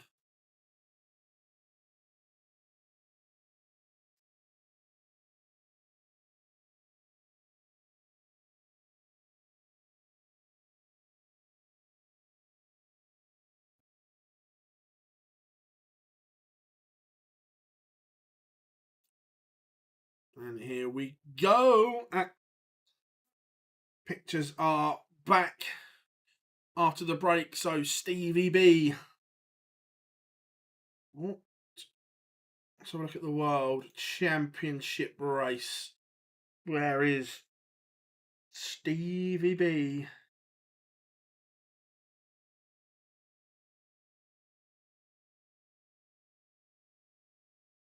Steve Beaton currently a couple of grand off of the World Championships.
And here he is, he's walking on.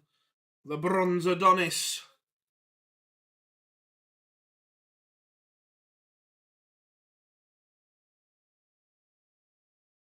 It's cold in... When you say cold, what's cold?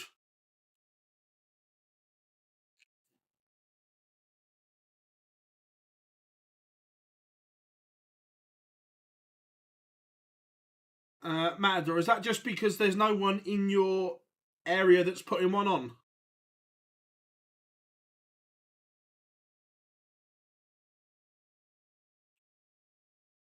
Because look, we didn't have one around here, then we physically went and made one happen around here. And now it's that popular, it's 2 nights a week. It only used to be Monday, now it's Monday and Wednesday.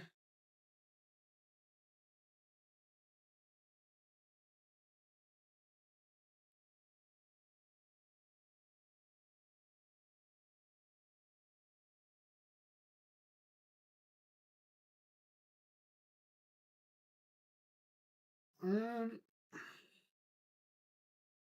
me have a look. No, it's still saying it's on the software that I've got.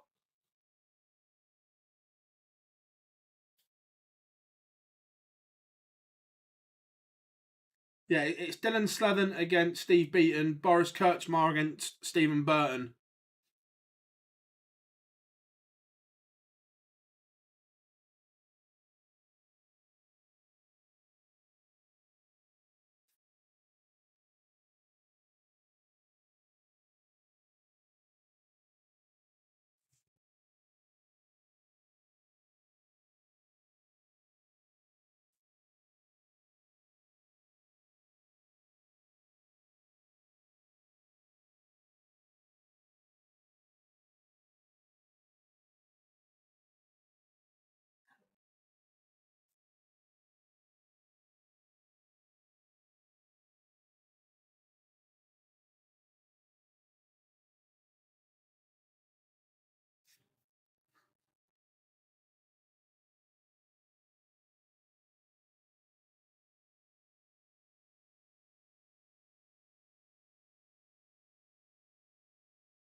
Right.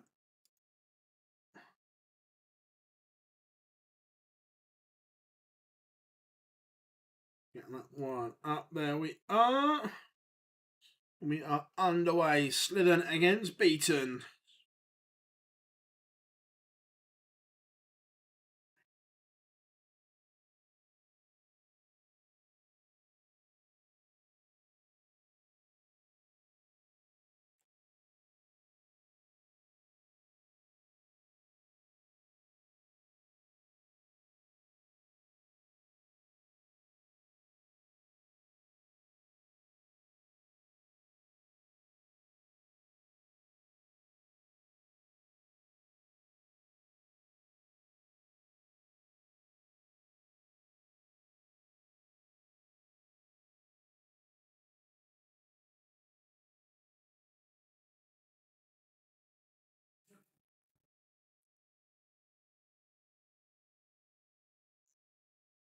Stevie B has left double 16 if Slevin misses, but doesn't. 1-0 to the Irishman.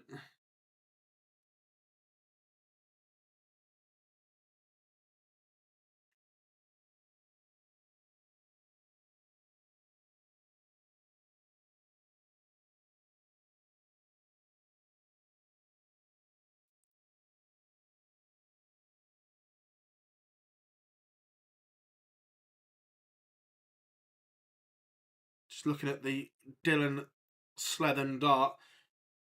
Mission haven't done a very good job at hiding. That's just an exact replica of a Peter Wright dart.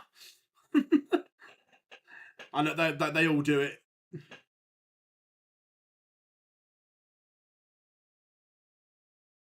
I don't know, Jack. I must admit, I haven't looked at the qualifiers. I don't know if has he qualified for any of the other three? But he's in trouble here because Slevin is averaging over 20 points more at the moment.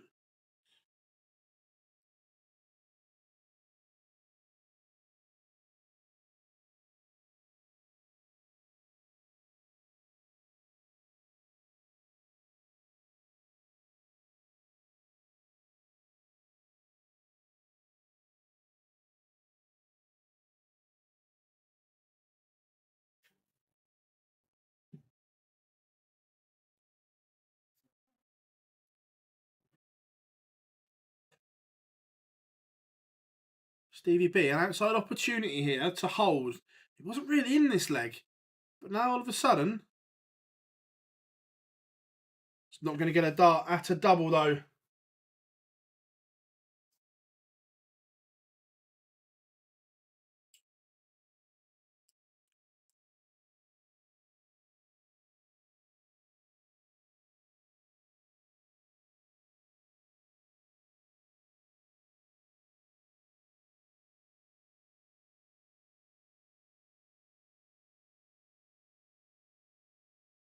Two 0 to Slevin.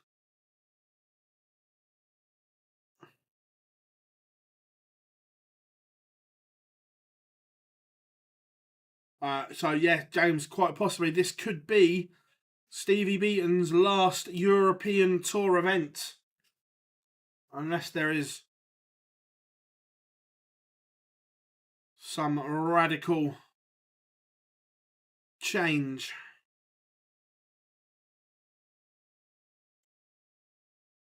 Also, as well, does anyone hate? Look, we saw Dylan Slevin play at the Super Series, and he played some incredible stuff.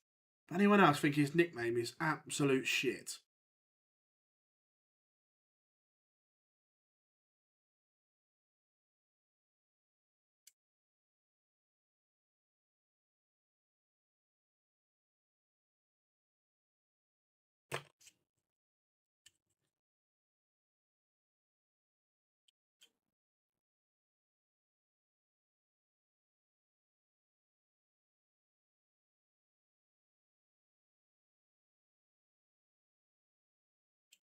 Three 0 to the Irishman. 81 goes, and Beaton is in a world of trouble here.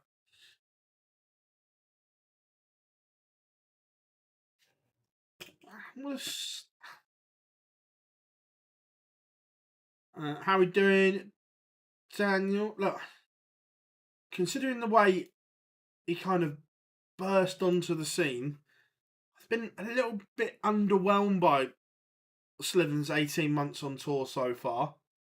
And look, currently he's in the last qualifying place for a tour card. He's holding on to that 64th spot on countback. So a win here for him would be huge. We've seen he's got the ability. The talent is there. But I've literally been a little bit underwhelmed what I've seen so far.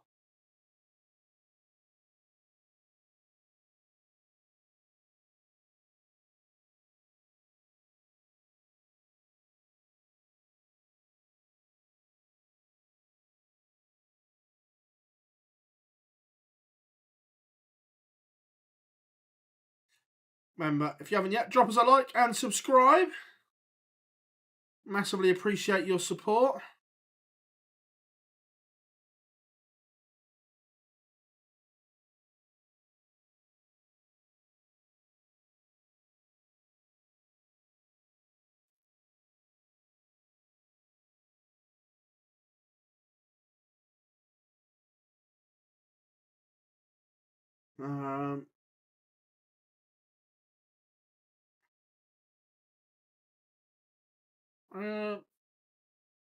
No, I don't think he will. I don't think he'll play enough games.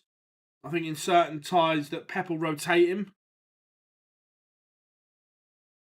He'll still score a lot of goals, don't get me wrong, but I don't think he'll break 60.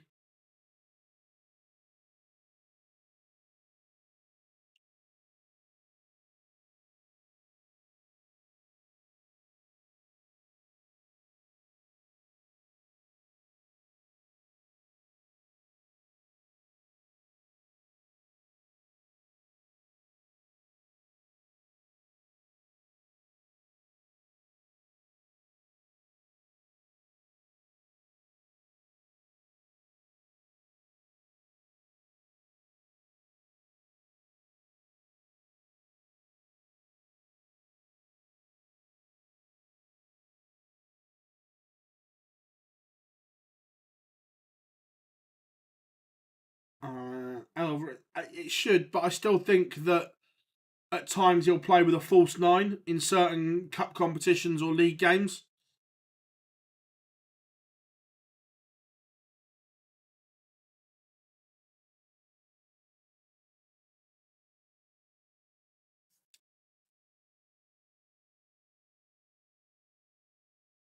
Stevie B is back in this one. 2 legs on the spin. All of a sudden, he's upped his average to 94. Comeback is on.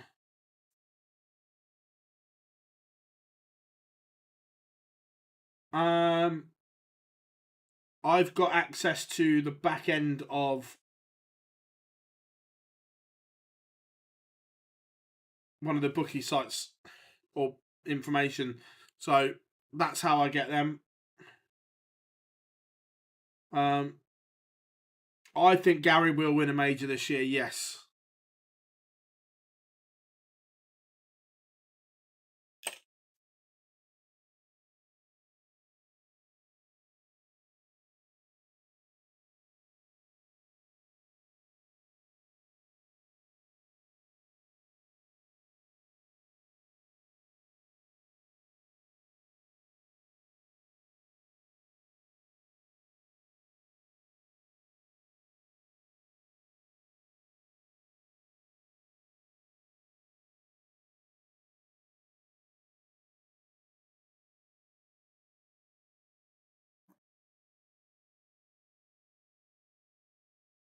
Slevin has missed an opportunity here. Beaton is going to get a dart at the ball and doesn't take it. So Dylan Slevin to again.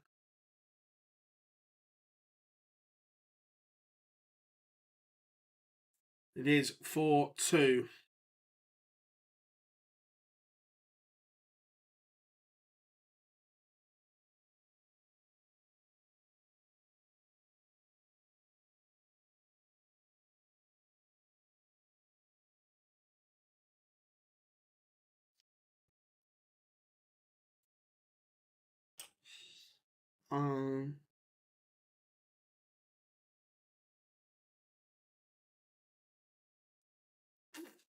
So what have we got left?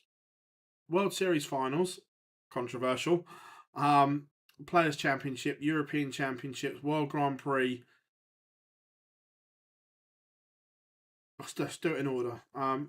World Series finals, World Grand Prix, European Championships, Slam, Players.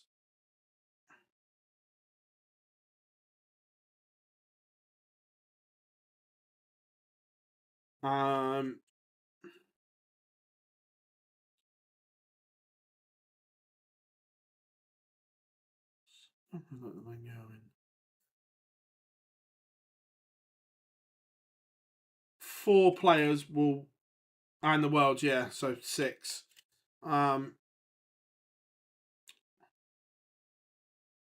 Four players will win the 6 events.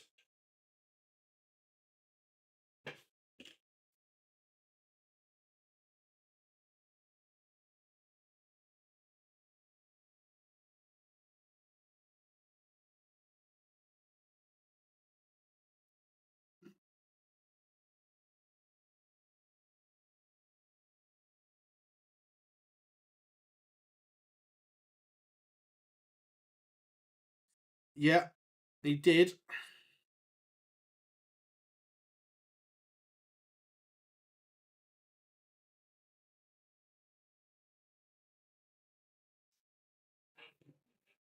And Beaton is in control of this leg. Are we about to have a level game?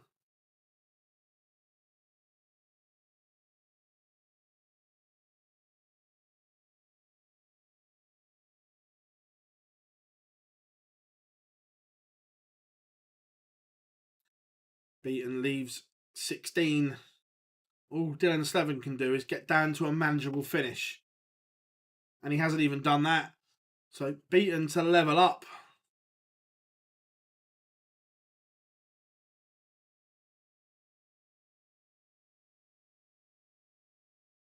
Can't take it out.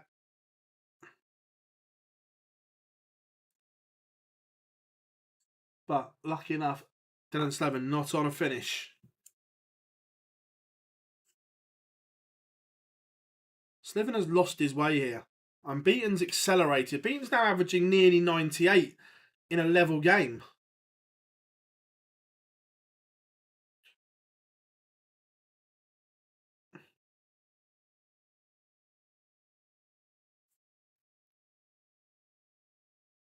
Here's Stevie B going to produce something special in what could and looks as if it's going to be his last Euro Tour.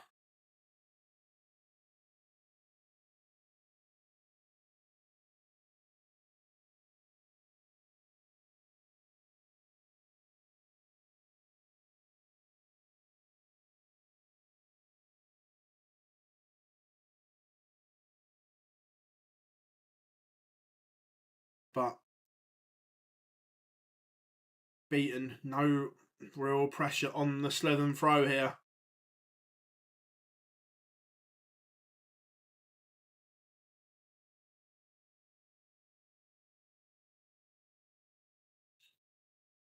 So Slevin has minimum 6 starts.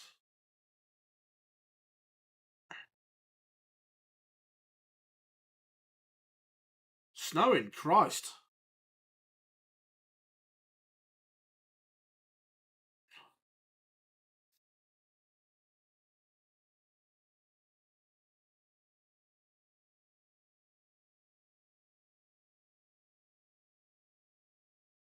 Both making a bit of a mess of this leg. Slevin should have been on something a lot more manageable than 88. Beaten down to 135.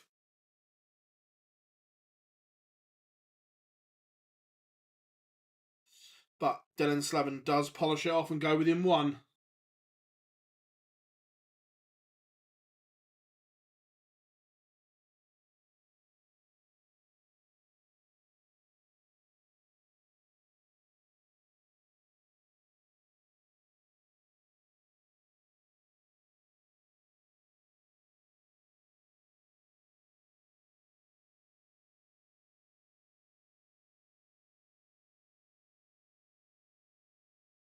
So Beaton's going to have to win 2 legs on the spin.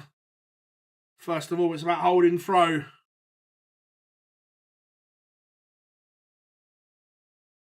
Good and bad, the expansion of the Pro Tour. Look, it's good that there is more darts, but it's also more opportunities. That the PDC will say there's more opportunities for everyone, which they are correct, there is. But there's also more opportunities for the big boys to skip events and have opportunities to get to tournaments still. So good and bad. But Dylan Slevin, 85 to win it and end Beaton's hopes. And he has done it. Pins the 85 in 3. Dylan Slevin beats Steve Beaton 6-4.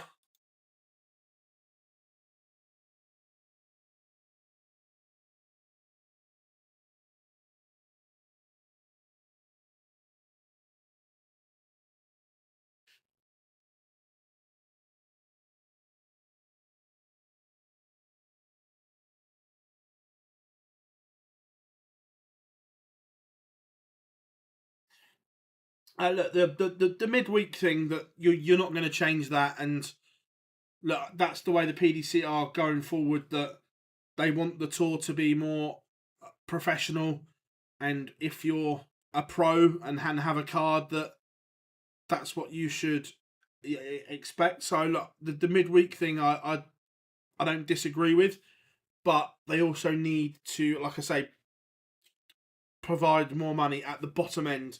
The top end is fine financially, but the bottom end is a long way off.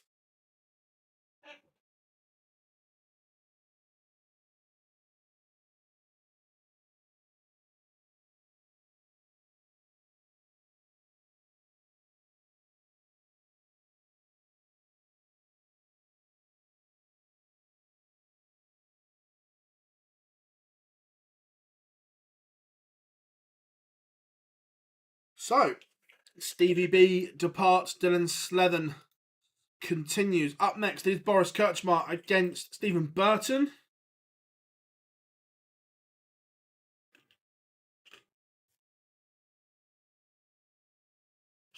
Big bad Boris. 3 games left in the afternoon session.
No, I agree, James. It doesn't have to be ranking money, but they should have something for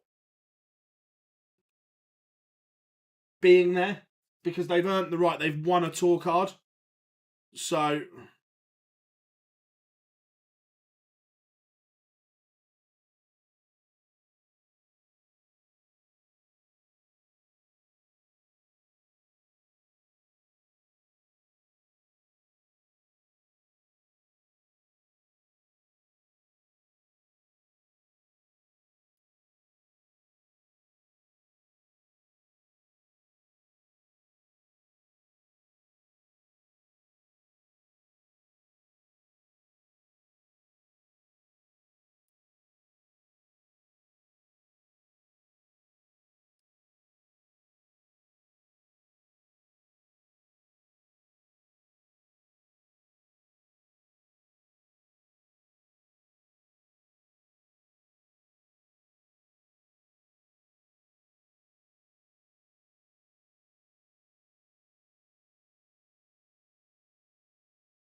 so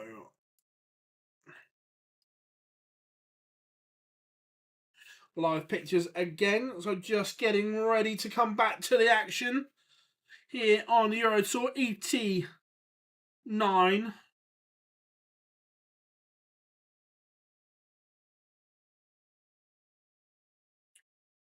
Beaton's numbers were good, but not good enough this time around, as it is Slevin that wins.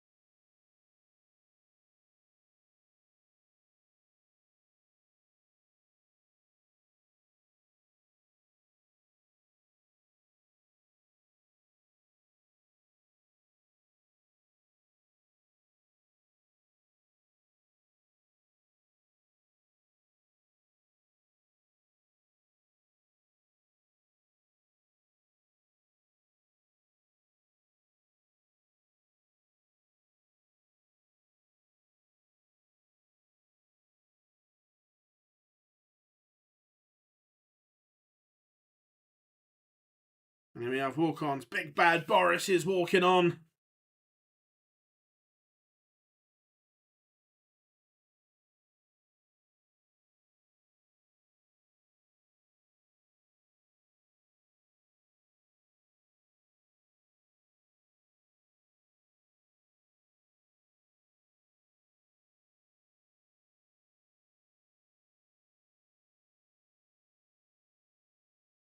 He's on the stage, is Mr. Krcmar. Jamie, I still think there'll be a little bit going on. It's a bit dead at the moment, but I still think we'll see some action.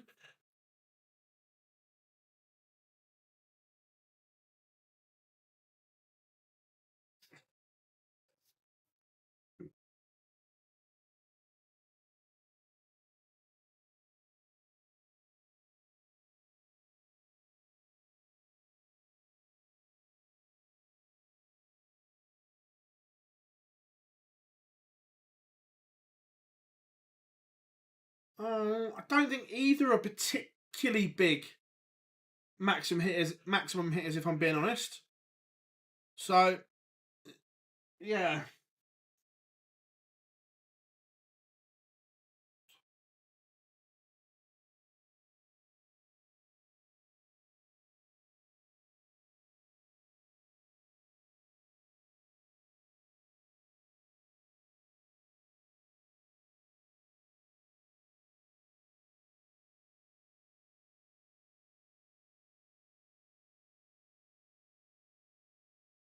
But we are underway just about. Let's get this one up there. Get it up on the screen for you.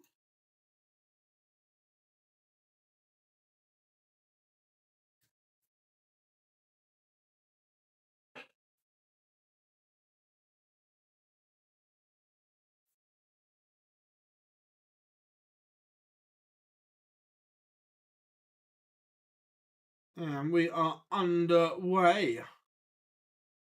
Get some statistics, there we go.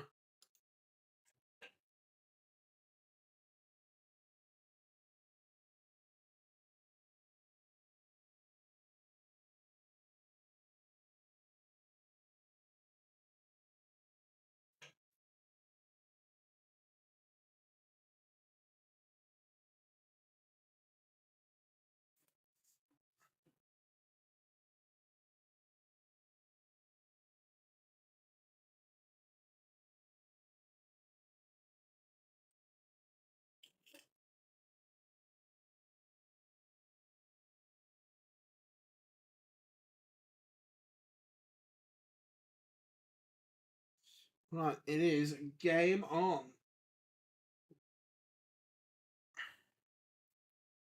What are you saying, chat room? Who are you going for in this one?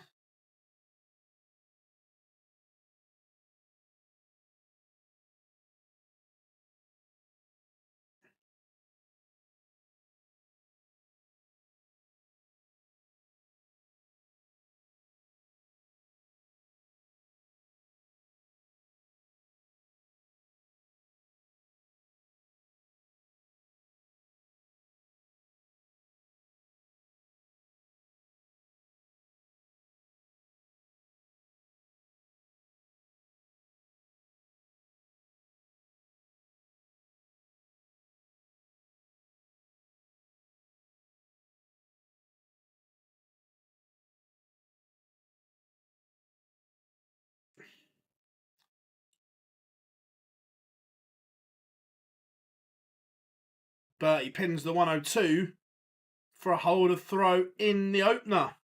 It wasn't a classic from either, but a nice little ton topper.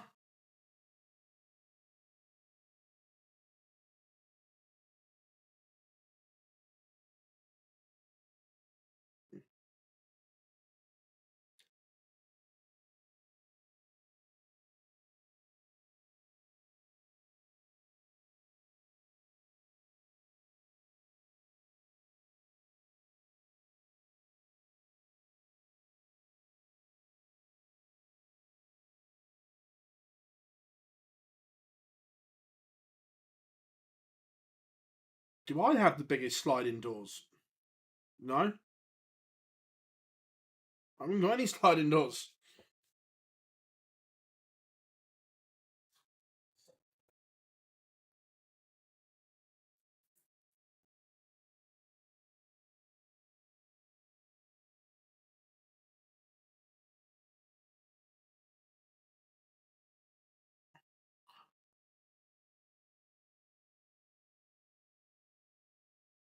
Boris just doing enough.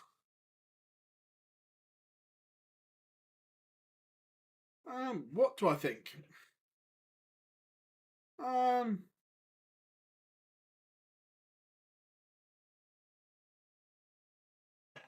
don't know, to be fair. I'll have a think.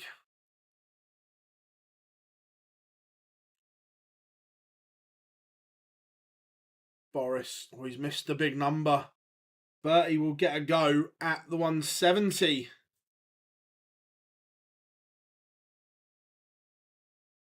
Can he pin it, is the question.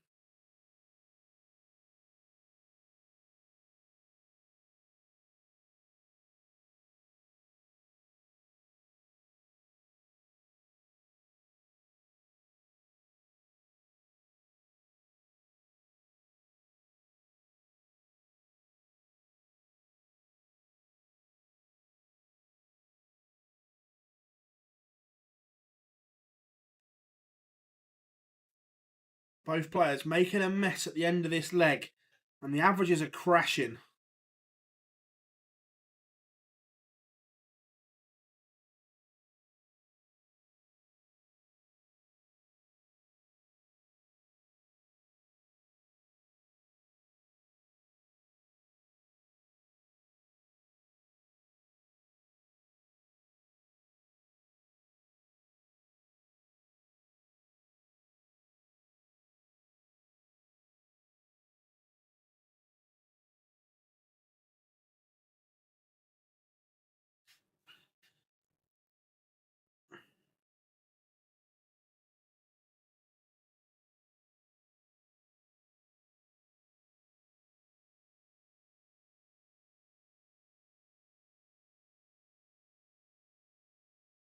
It is one apiece, but it's not a classic so far, this one. Both of them just struggling a little bit.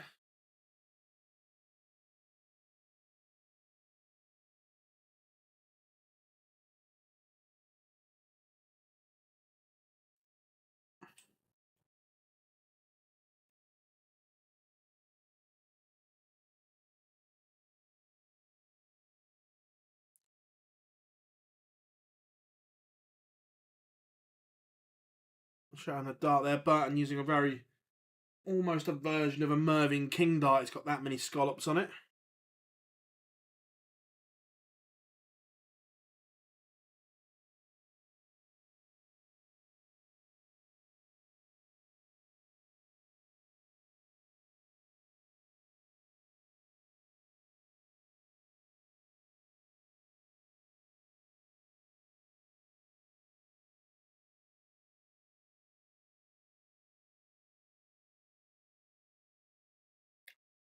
Yeah, you can tell that Matador. It's a very Merv King-esque dart, isn't it? With all the scallops on. But Bertie does lead 2-1.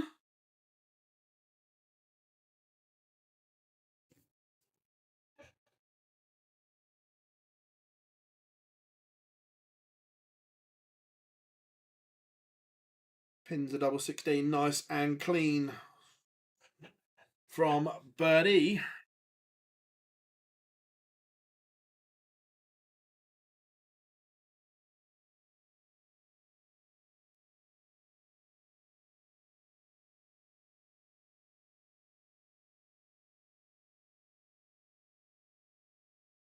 just playing some beautiful stuff at the moment. And he has the Krcmar throw under pressure here.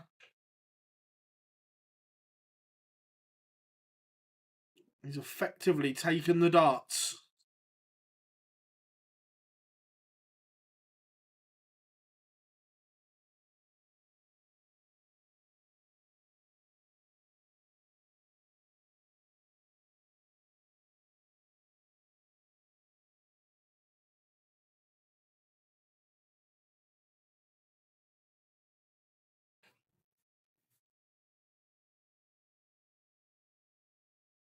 Stephen Burton, this is an incredible leg. Leaves double 16 after 12 for a massive break of throw. And he does 3-1.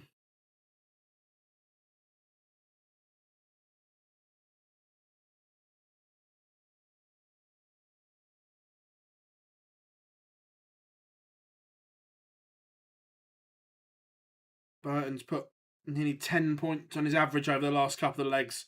Averaging 90 now, much better from him.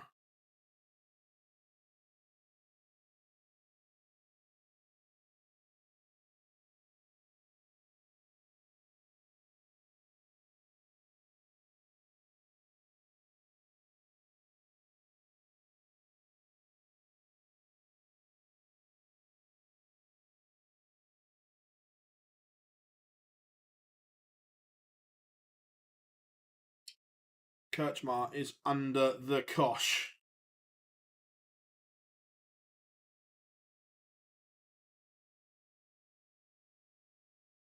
Now averaging 94 is the Suffolk man.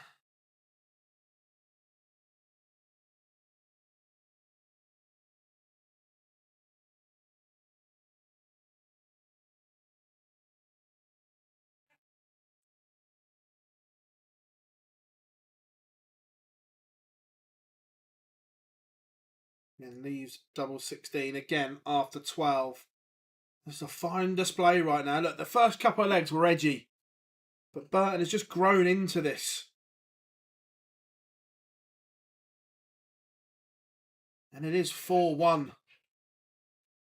And there is nearly 20 points in the averages in the favour of Burton at the moment. This is good stuff.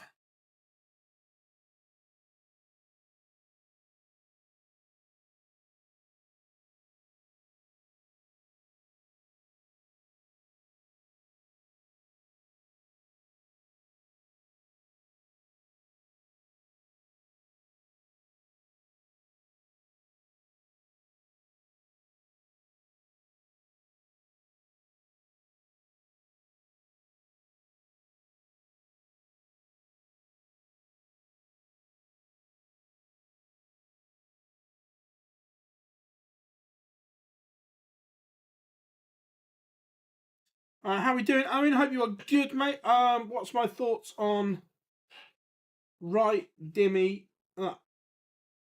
Right Dom Taylor and Dimmy treble.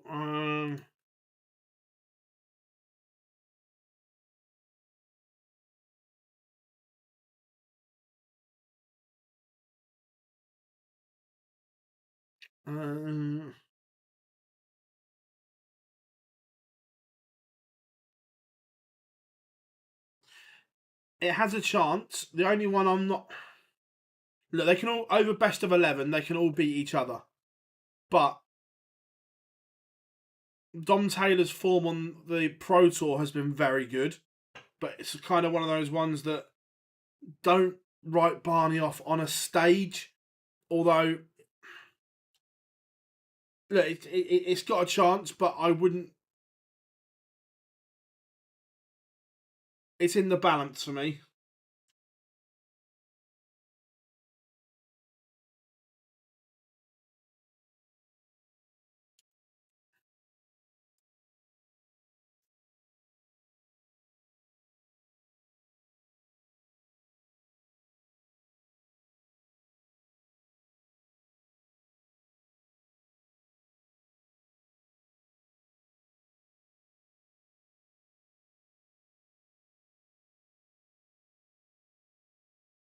Boris is feeling the pressure a little bit here.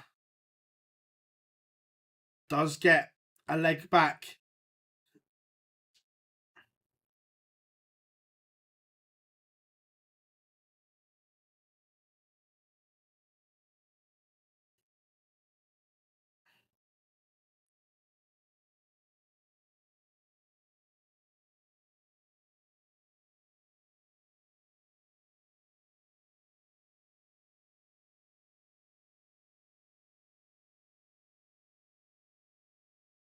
But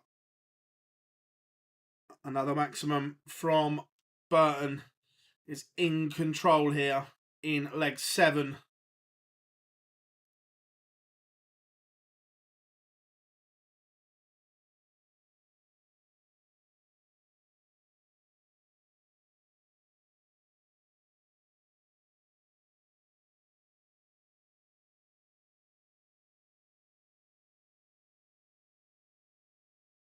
No worries, Antoinette. Good to have you in. Pleasure as always.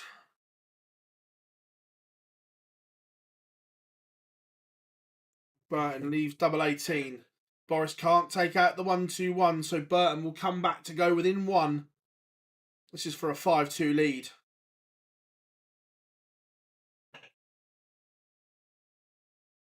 Now he's chasing. Oh, tricky double 9 to go within 1. Boris Krcmar will have to win 4 on the spin. Is it doable? Yes. Is it likely? No, on the evidence that we have seen so far in this game.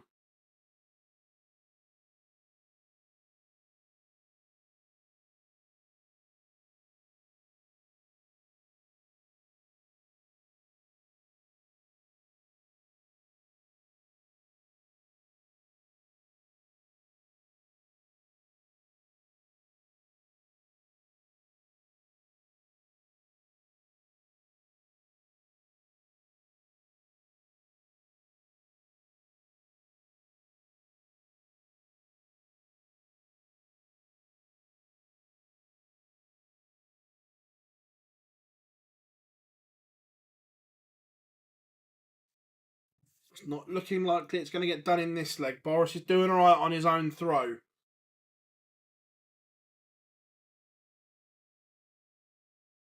Remember, 2 games to go after this one. Dragutin Horvat against Ratajski.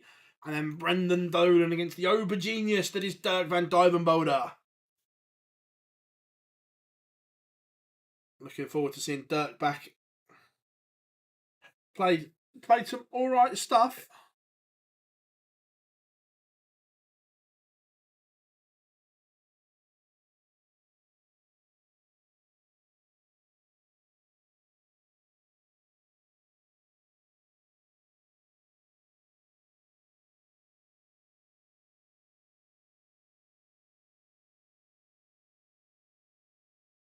You know, Ben, you know. To be fair, normally I cover it off with a pull-up banner. However, the TV is there, so I'm keeping an eye on deadline day as well.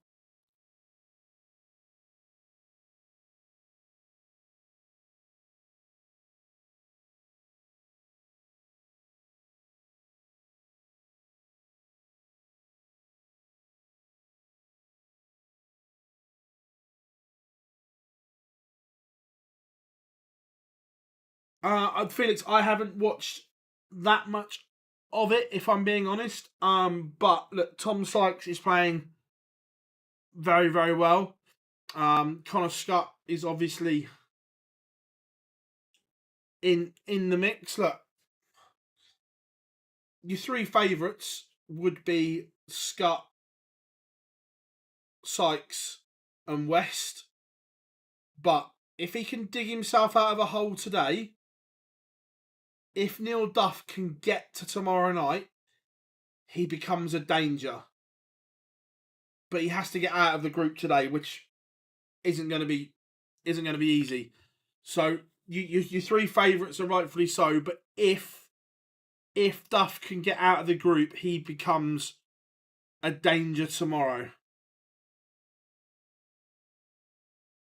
Yeah, I don't know a lot about him. So, But look, the vaults are the breeding ground now that you're playing more darts for your money, playing regular darts. The vaults, I just think, are an incredible innovation of the amateur game.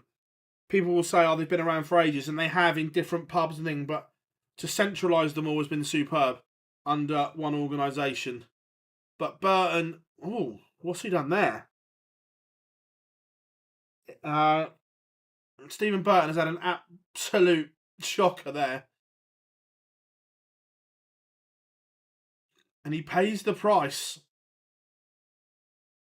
Because now Boris has the darts to make it 5-5. And look, Burton has been the better player in this game.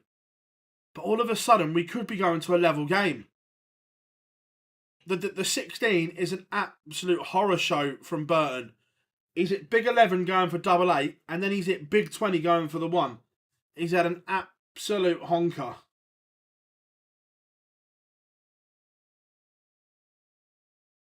Nice. Look, the amateur game in the UK has never been in a better place.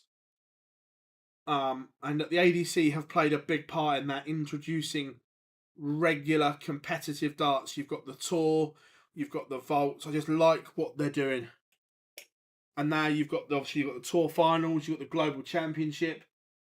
It's all looking very, very good.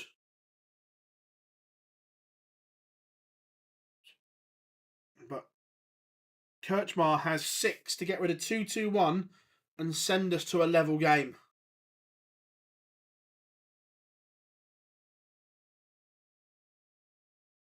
Finds a treble with his last start. That was huge. Burton will be thinking, how is this even close? Both on 1-2-1, but Krcmar gets first go. Treble 17 and ball. Ball for a level game.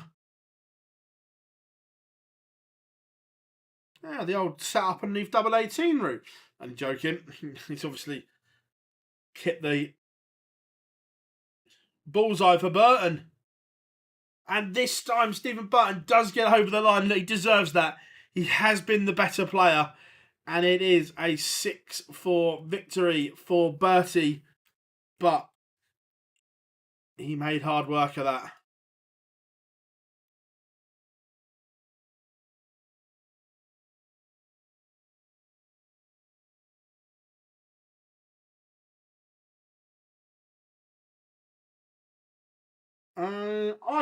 Ryan Sell has the game to win majors. When do I think potentially, I think his best chance is perhaps the Players' Championship or the European Championship, something like that. I think I'd favour him for that.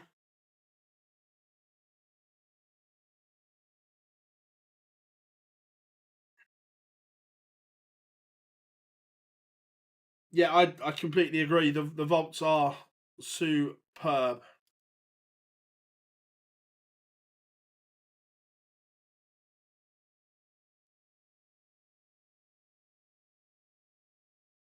What's the date to that? Is the 30th? No, not that one, not that one. Not that one.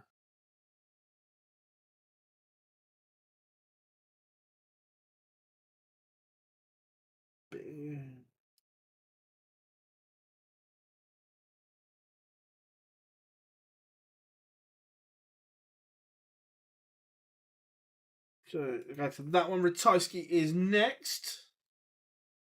The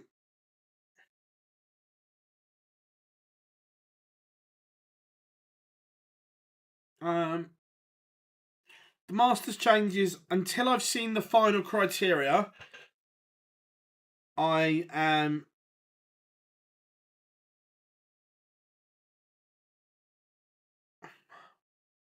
overall, I like it. I just want a few questions answered in relation to the final makeup of the tournament. But overall, yes, it's positive. like I say, there's just a couple of bits I'd like to see sorted first. Do I play? I used to play a lot and used to play to a decent level. I got dartitis as I was about 18.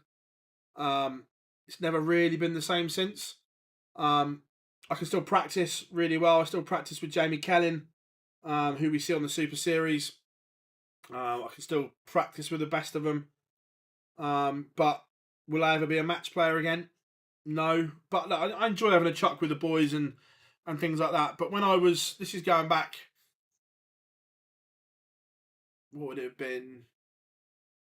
97, 98, 99, 2000 time when I was playing a lot. I was averaging around 75, which, look, it's not amazing, but it was okay. I'd have been competitive in games.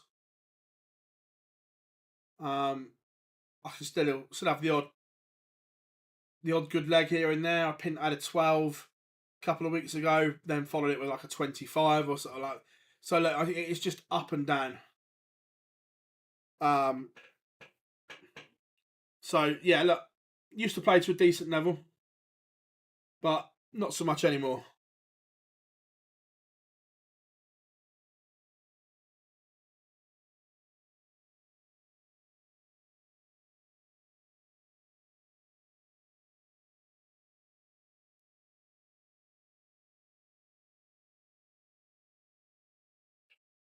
The other bit as well is I changed darts too much, and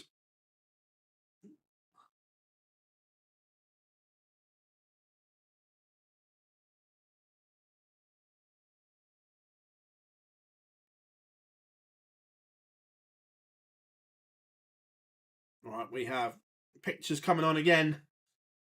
Will be a Ratajski against Horvat.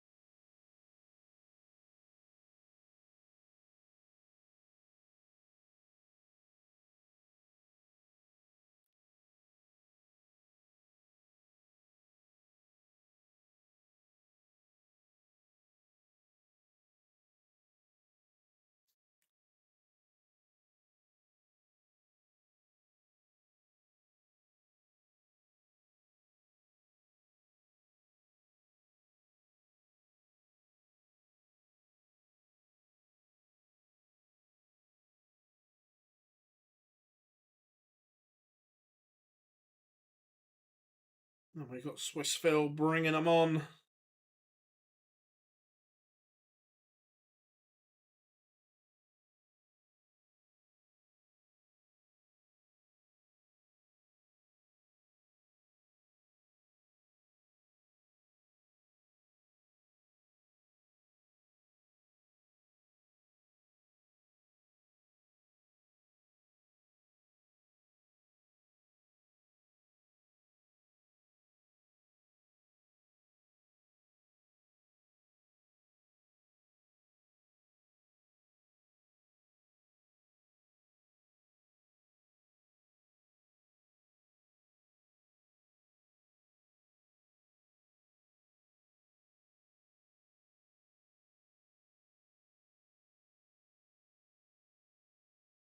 And Dragutin Horvat is walking on as we speak.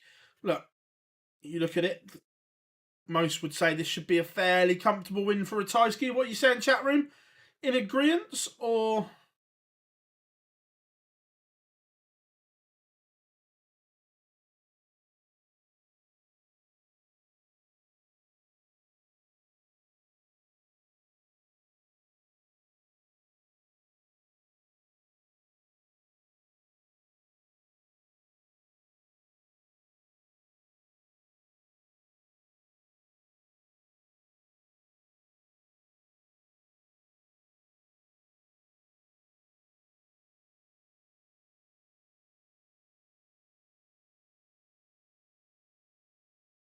Ratajski 6'3". Yeah, no, I think Ratajski is.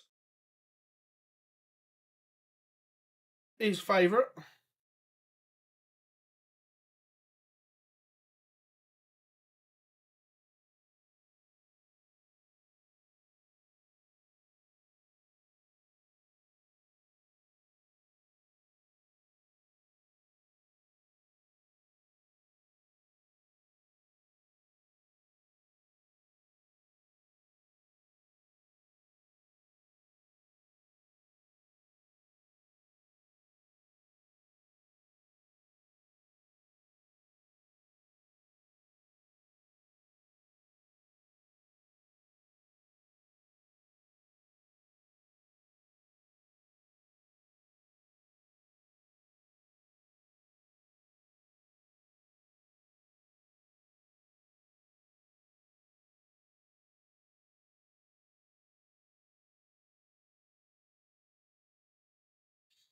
How we doing, Antoinette? You're good.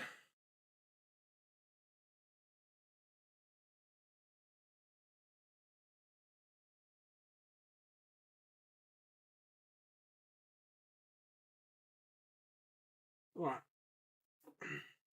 Here we go. Ratajski has the darts in this one.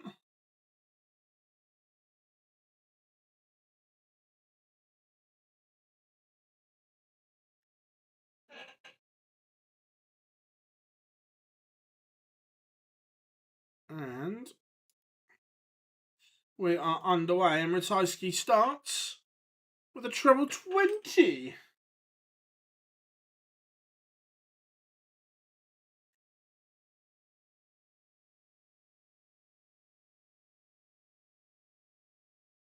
Honestly, Ratajski, like, he's very quiet, very gentle mannered, but an absolute diamond of a person. Keeps himself very much to himself, but a damn good dart player.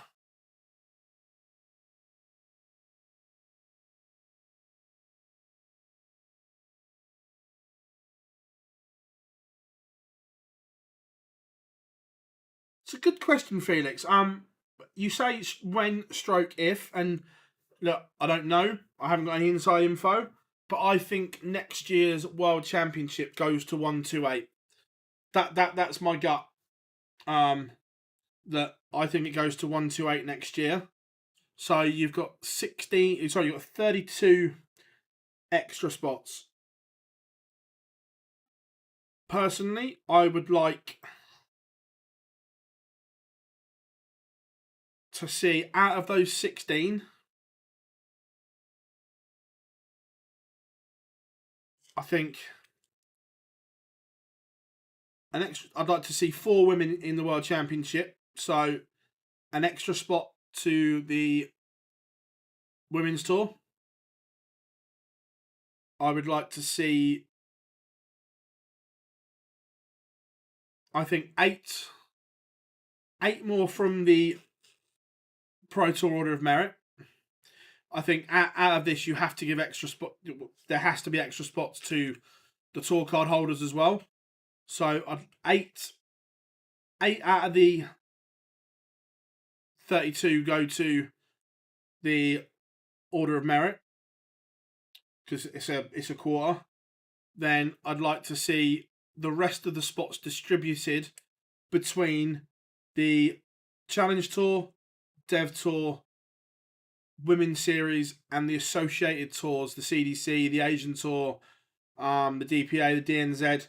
That's how I'd like to see them distributed.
Ratajski has missed the break opportunity here.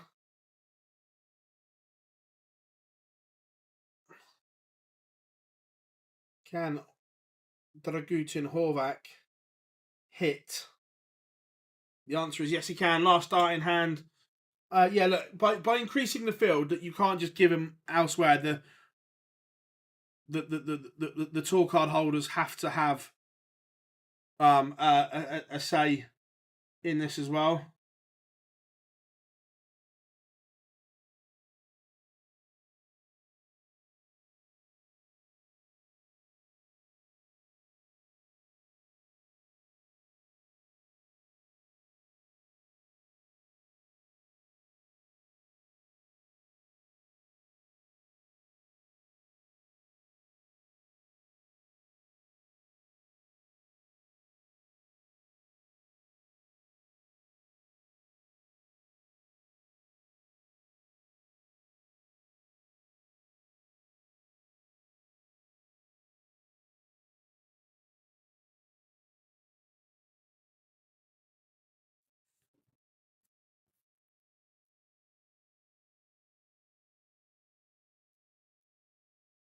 But this game is one apiece.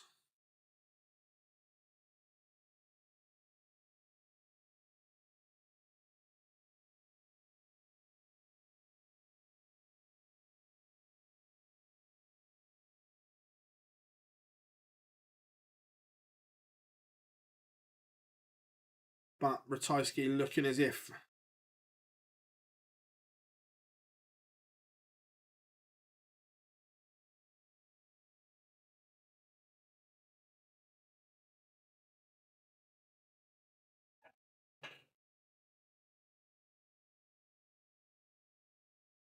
he's going to lead again.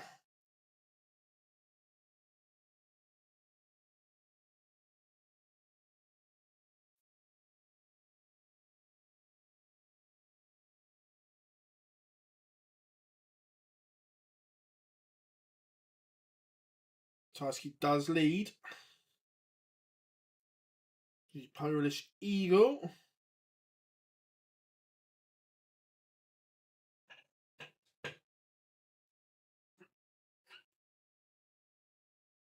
Remember, to close the session off, we have the Obergenius Dirk van Duijvenbode.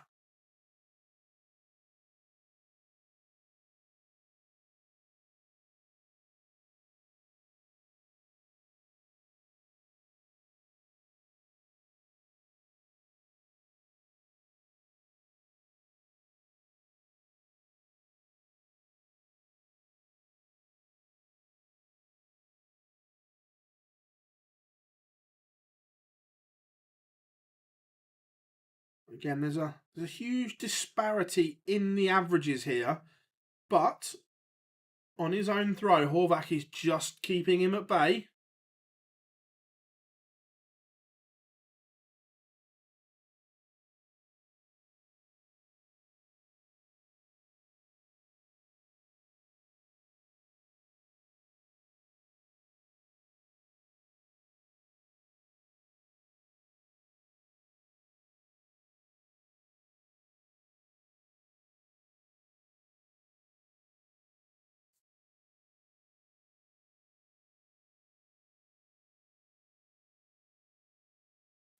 Double 16 for Horvat then for a level tie.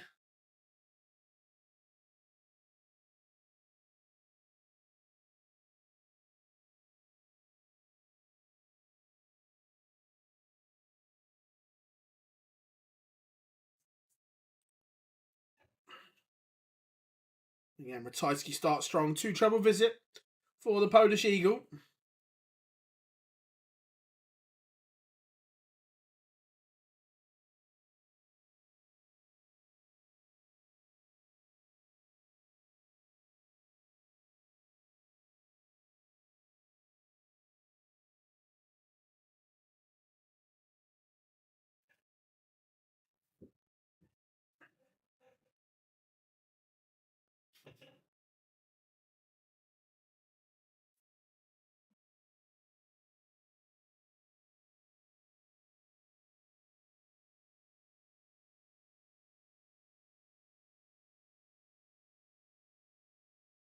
Again, Ratajski dominant here.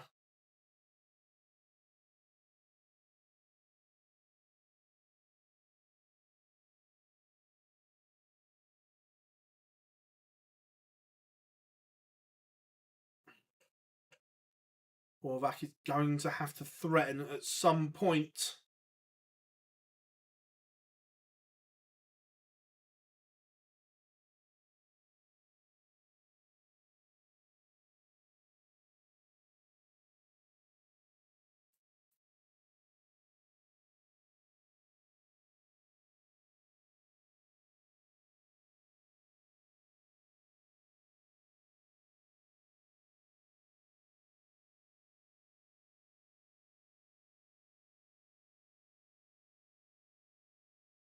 And it is very polished leg from Ratajski. 13 dart leg. This is very, very good. Very efficient.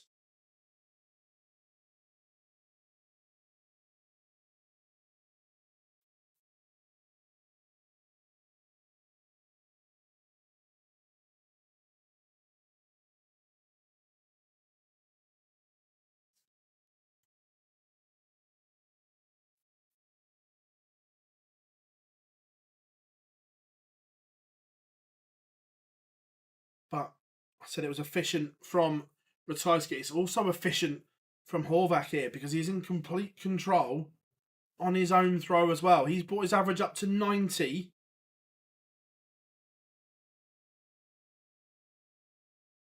Just get the feeling this could be a last legger because they're both dominant on their own throw here.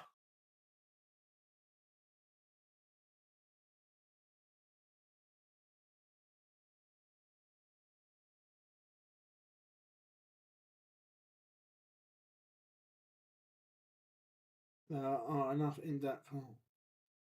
Yeah, look, I'm interested to. Look,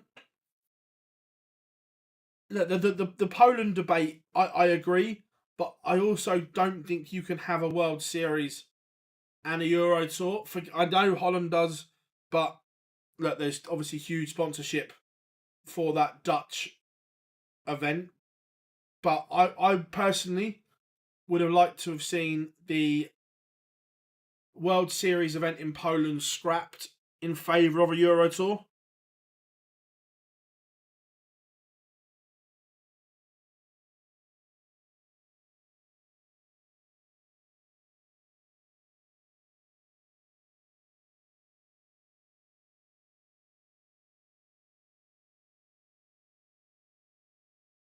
Horvat has made a right mess of the back end of this leg.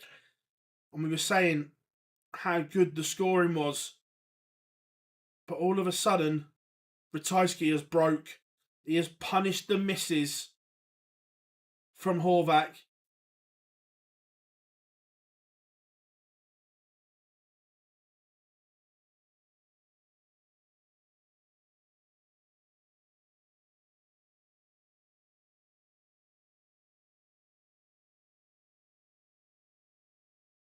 That will be a bitter pill to swallow for the German.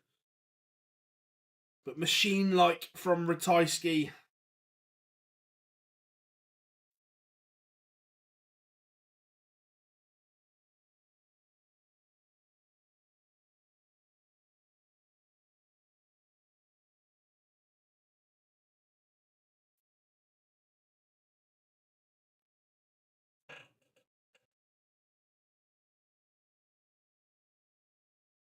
Yeah, I agree. I don't think it was a particularly good year for the World Series, if I'm being honest. There wasn't many surprises, many upsets. It was, yeah. Look, I love the World Series. I know a lot of people don't, but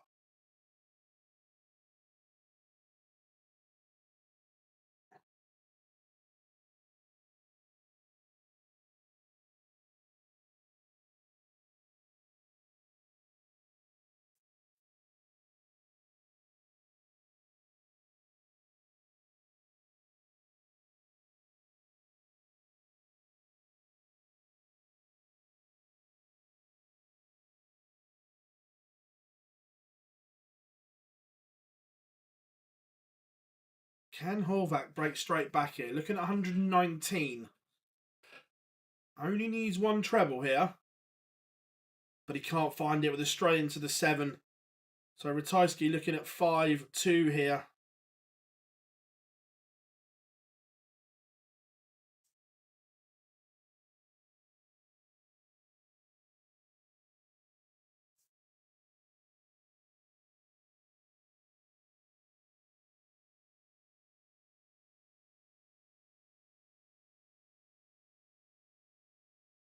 And it is 5-2. Last starting hand. Ratajski is 1 away from round number 2, everyone. The Polish Eagle is soaring.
Is this one about to be over?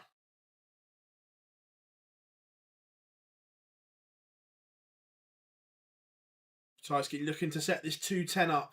Still has work to do. Maybe still a little bit of time left in this one.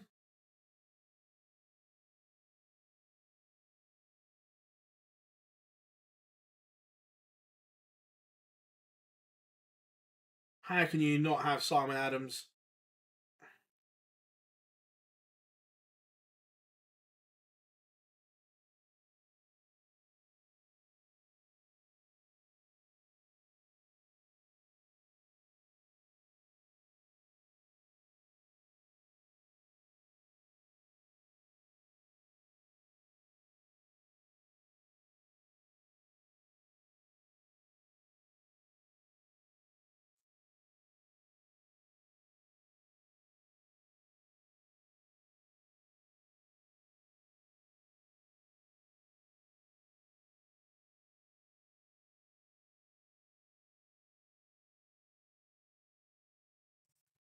So this one does stay alive, but this is the leg now for Ratajski.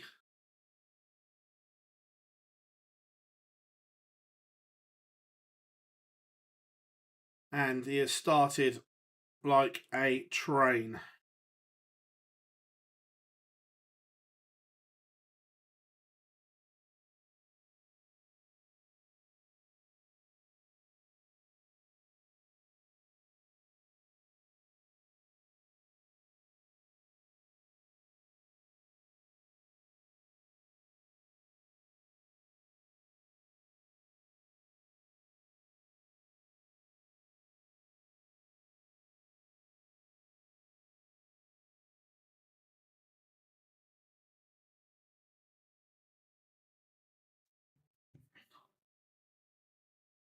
But Ratajski leaves double 16 for the match. The Polish Eagle. Is he about to get the job done? It would be a 6-3 win.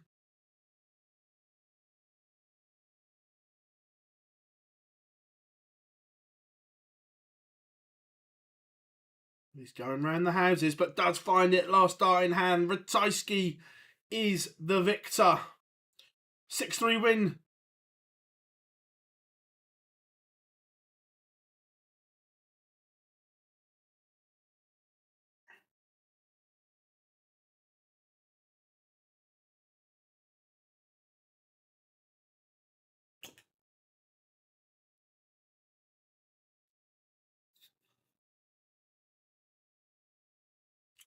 good from Ratajski.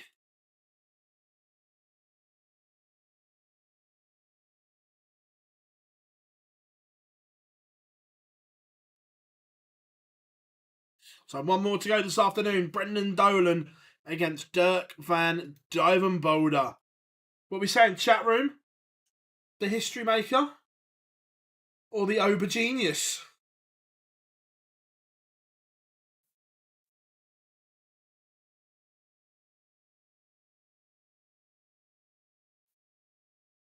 What are you saying? Who are you favouring?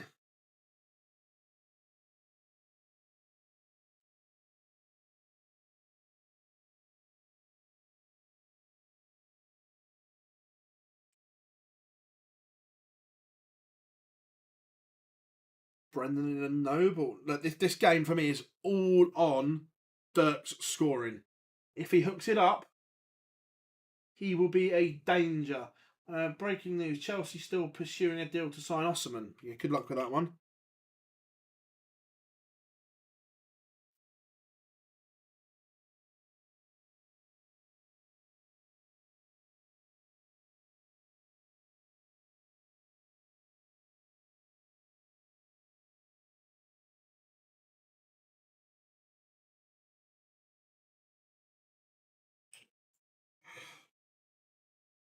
Oh, excuse me. One game to go then. So, who wins the last one then? Last one of the session before the big guns come in tonight. Remember, this afternoon we will have Edhouse against Woodhouse. Yeah, good luck with that one.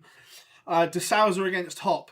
Duijvenbode against Wade. Barney against Dom Taylor. Peter Wright against Nico Springer. Martin Lukman against Johnny Clayton. Callum Ridds against Simon Whitlock. And Mansell Sulevic against Dimitri Van den Berg is the evening's lineup. Am I happy with Spurs' business? Overall, yes. I still think we need one more, but I don't think we're going to get it. And also, I'm not sure who we bring in.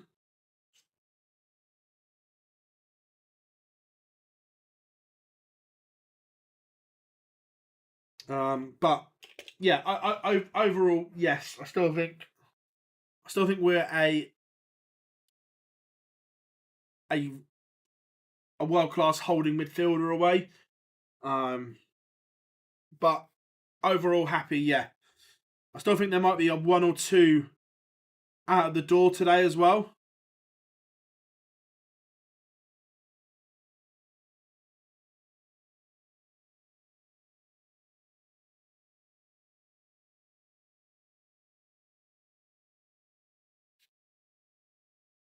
Excuse me.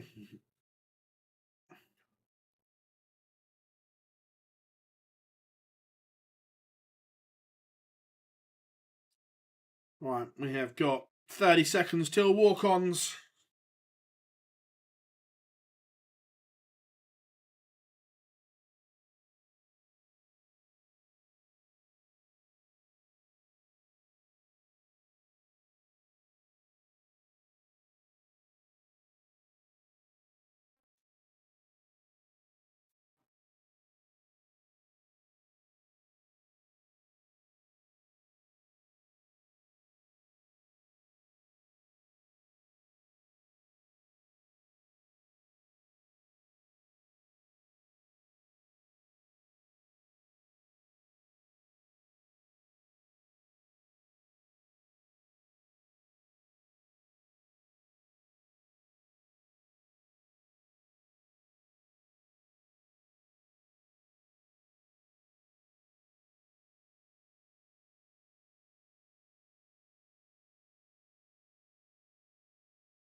Right, here we go. I'm not talking about Fabrizio Romano.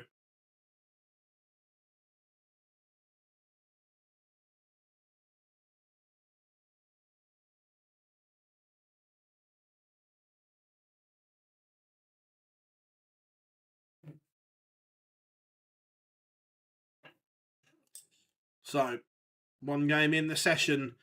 The history maker, the Ober genius. Only one can win.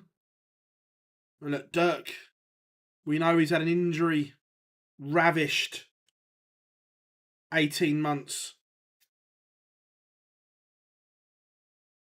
But we've seen spells and glimpses of the old Dirk.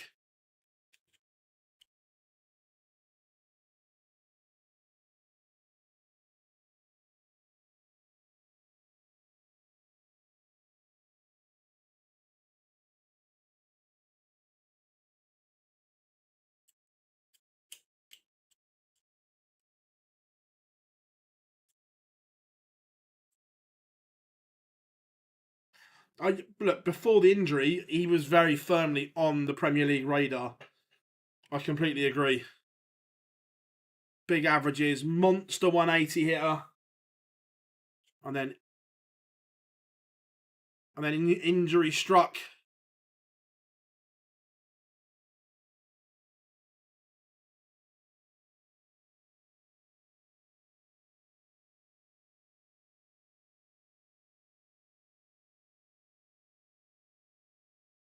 But he is back. He's on the stage. Well, the referee for this one, Mr. Houer.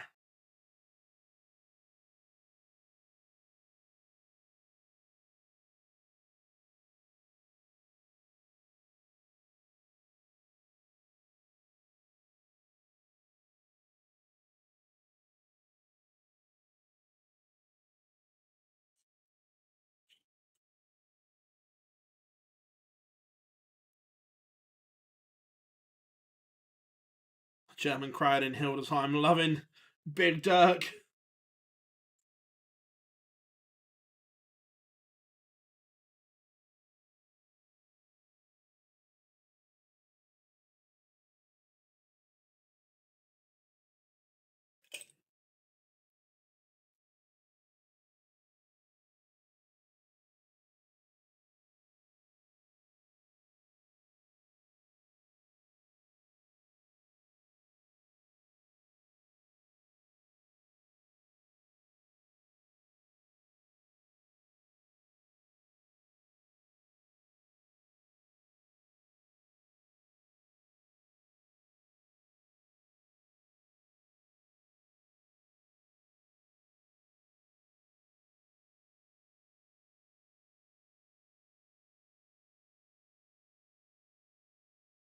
And now Brendan is on the stage. Time to get this one rocking and rolling.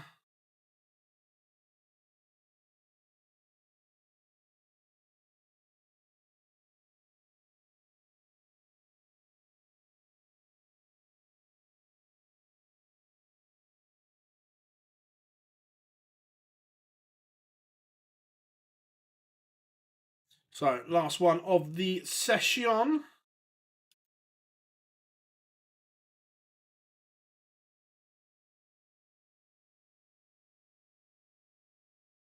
Dirk has the darts.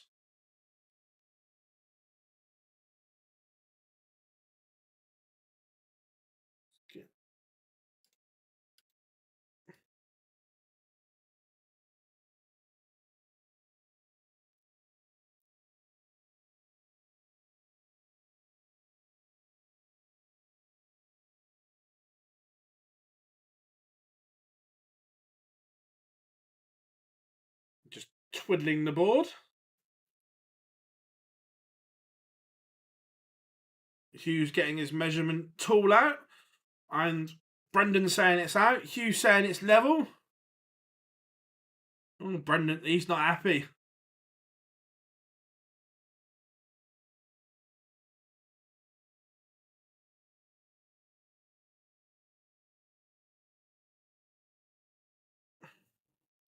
This is weird watching this because obviously the PDC refs have got a little measuring thing to say if the board's level or not. You could see it there. Hugh's saying it's level and Brendan's still not happy with it.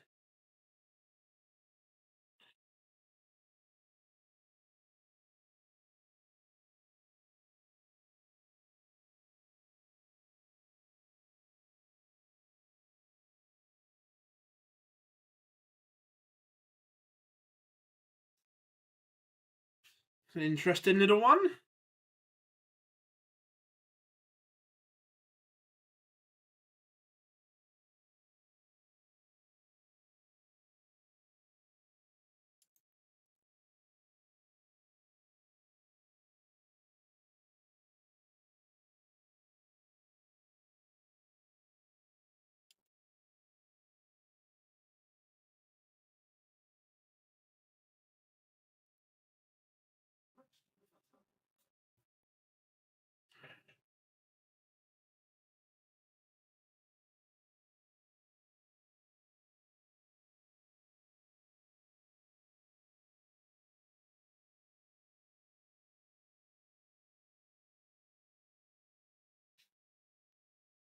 Right, so here we go. Game on. And let's get the stats up with it. And after that little break, we are all good to go.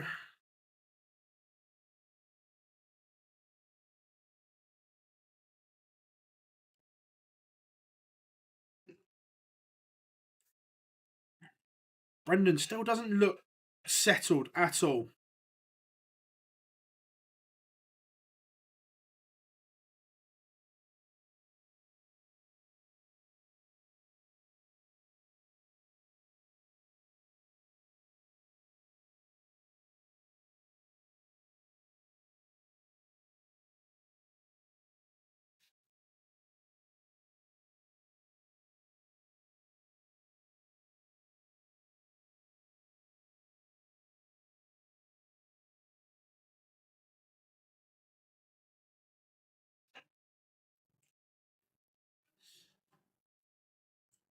Good so far for Dirk in the opener on throw. Down to 85.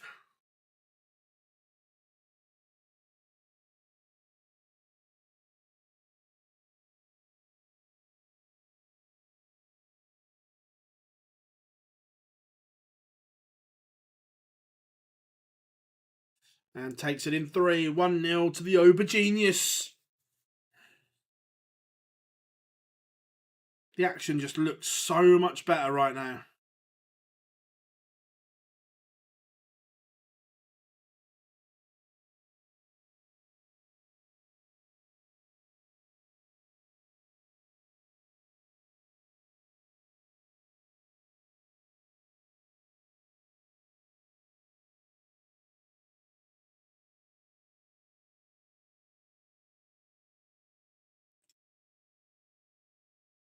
But remember, the wily old Brendan Dolan knows how to win games.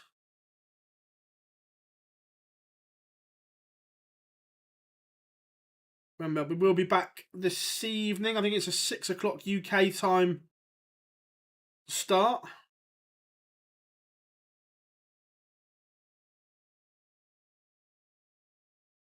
So quick turnaround, but we will be here. Don't worry about that one.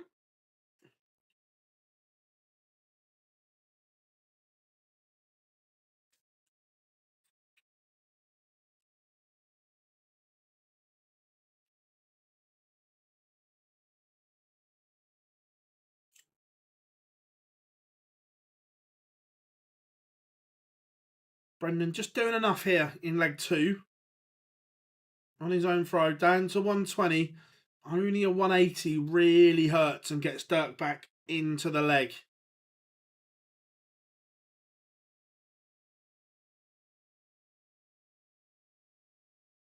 $140 gets him to a finish, but it's a biggie.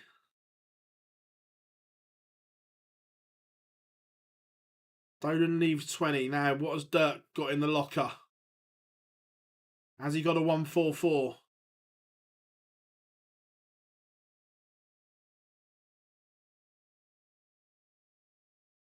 Oh my. Oh, oh, he's missed double 18 for a 144. Almost spectacular from Van Duijvenbode. Oh, Dolan hits. Last dart in hand, and it hugged the bottom wire. The Dirk dart as well. But one apiece.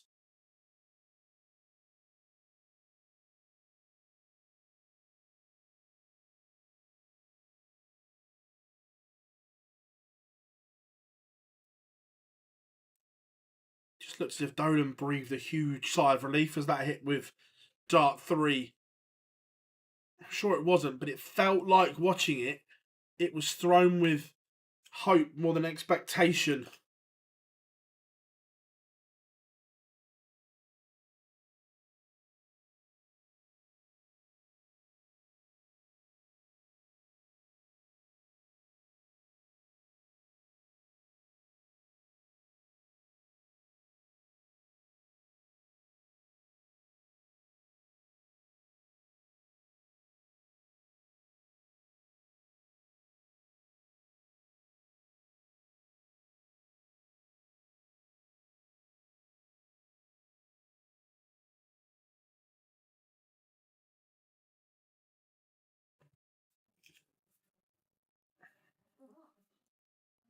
Dirk finds a max.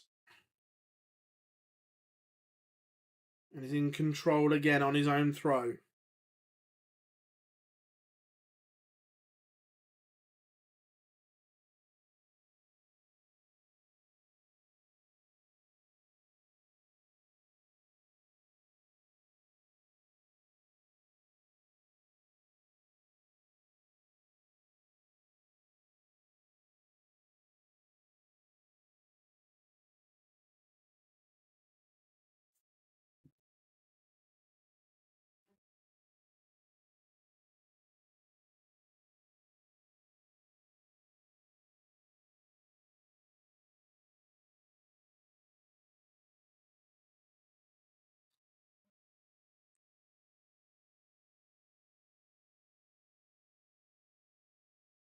And Dirk back in front once again.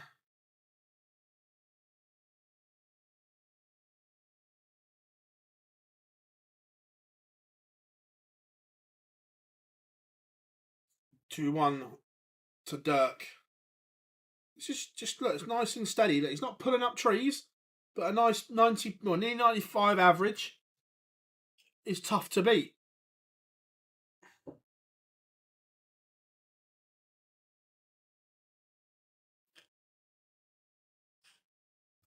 And Brendan is well off the pace here. Like, ridiculously off the pace.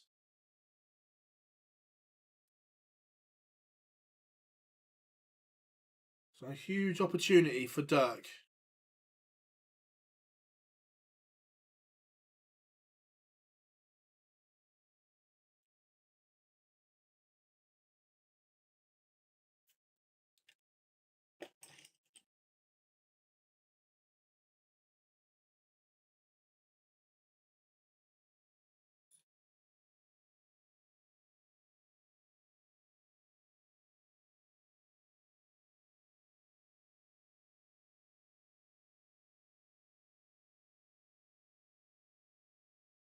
Now there's a genuine break opportunity for Dirk. He's motoring. He's moved through the gears. That average has gone from 94 and a bit to nearly 104.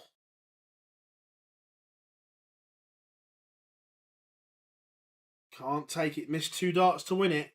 Can Dolan rescue the situation with 1-2-1?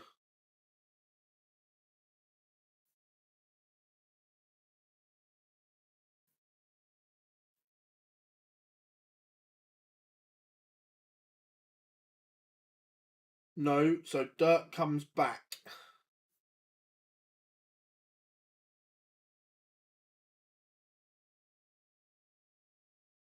And it is 3-1.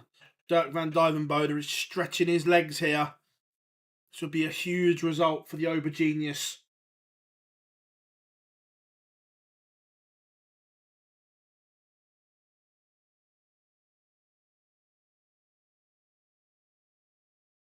What has Dolan got?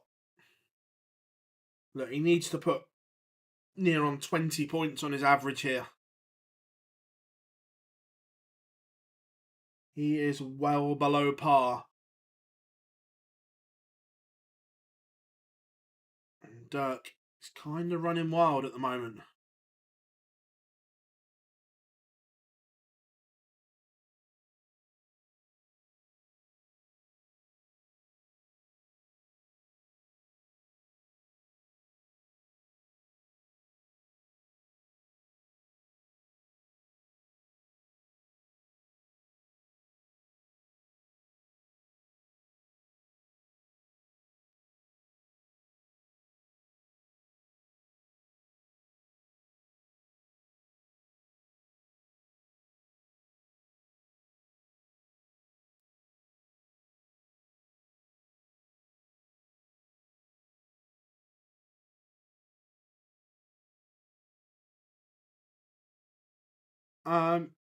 So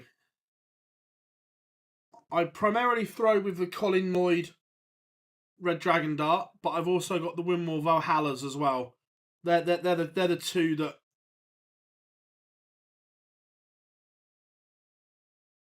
I use most.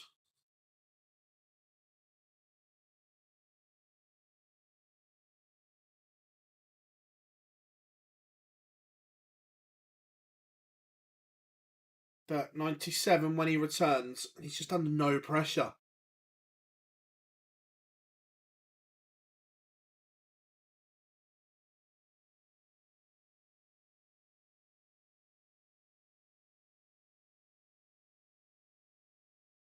Two at tops for 4-1.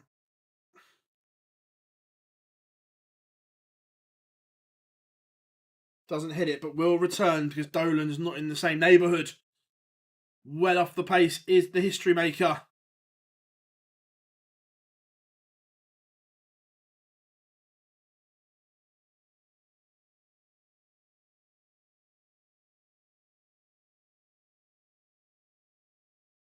It is 4-1.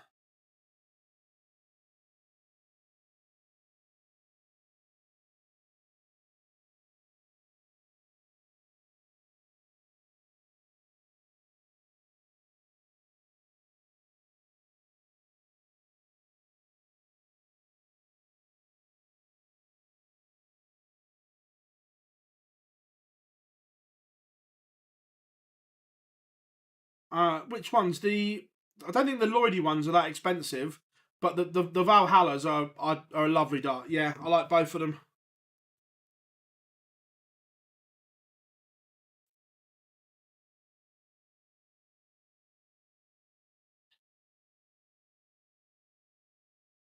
Better leg from Dolan this, but he's in a world of trouble right now.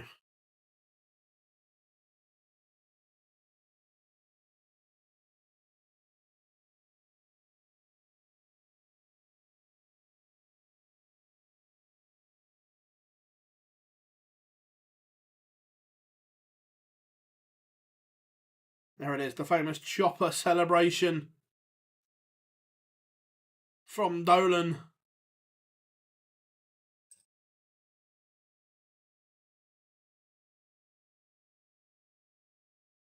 But it's only on his darts. It's not made an impact on Dirk's throw. And Dirk's going to pile the pressure on here. Says to Dolan, you better not miss because I'm ready to hit. Dolan does hit 4-2. Van Duijvenbode.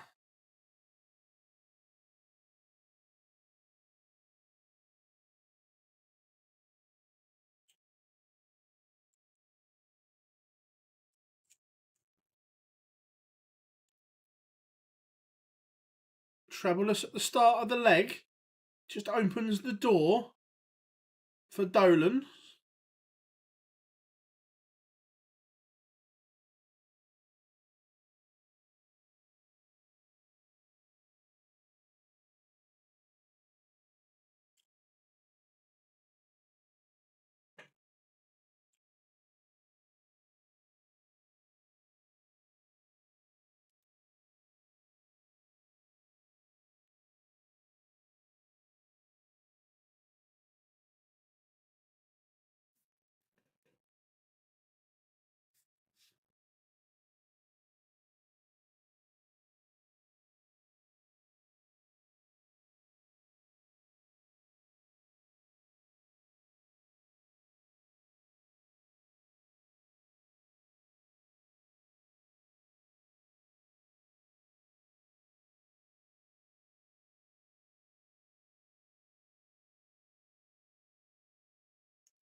Is this potentially the break back here for Dolan? Dirk's just dropped off a little bit here.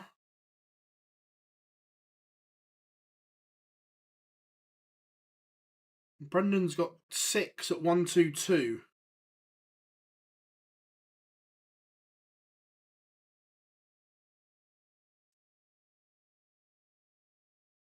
Dirk is he just forcing it, just fighting a little bit here. The average has gone from just over that ton mark to below. However, Dirk has asked the question. He's left double 16. Dolan's only going to get one dart at the same target, and he can't hit it. So the setup from Dirk was stunning. The 174 got him back into the leg, created the pressure, forced the mistake.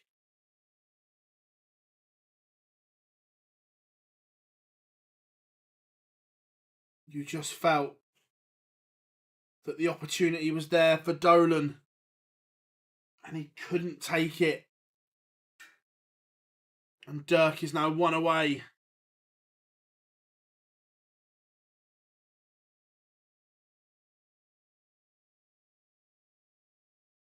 Dirk knows that was a big moment.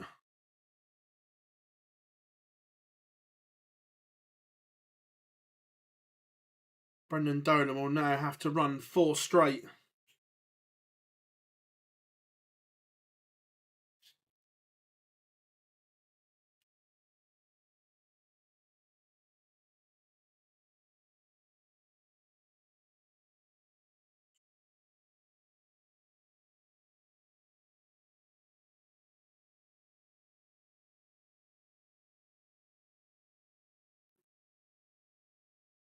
But again, Dirk finds the answers.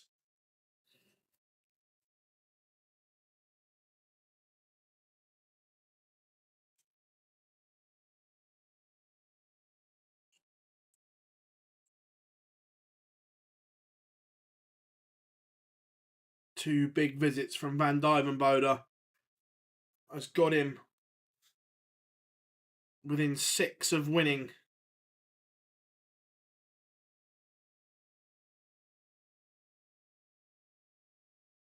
One 8-4 in 6.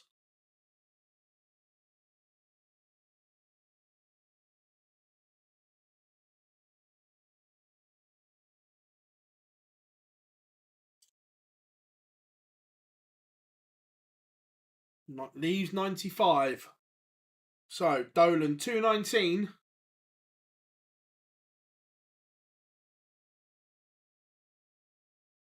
He leaves 120. Van Duijvenbode 95 to win it.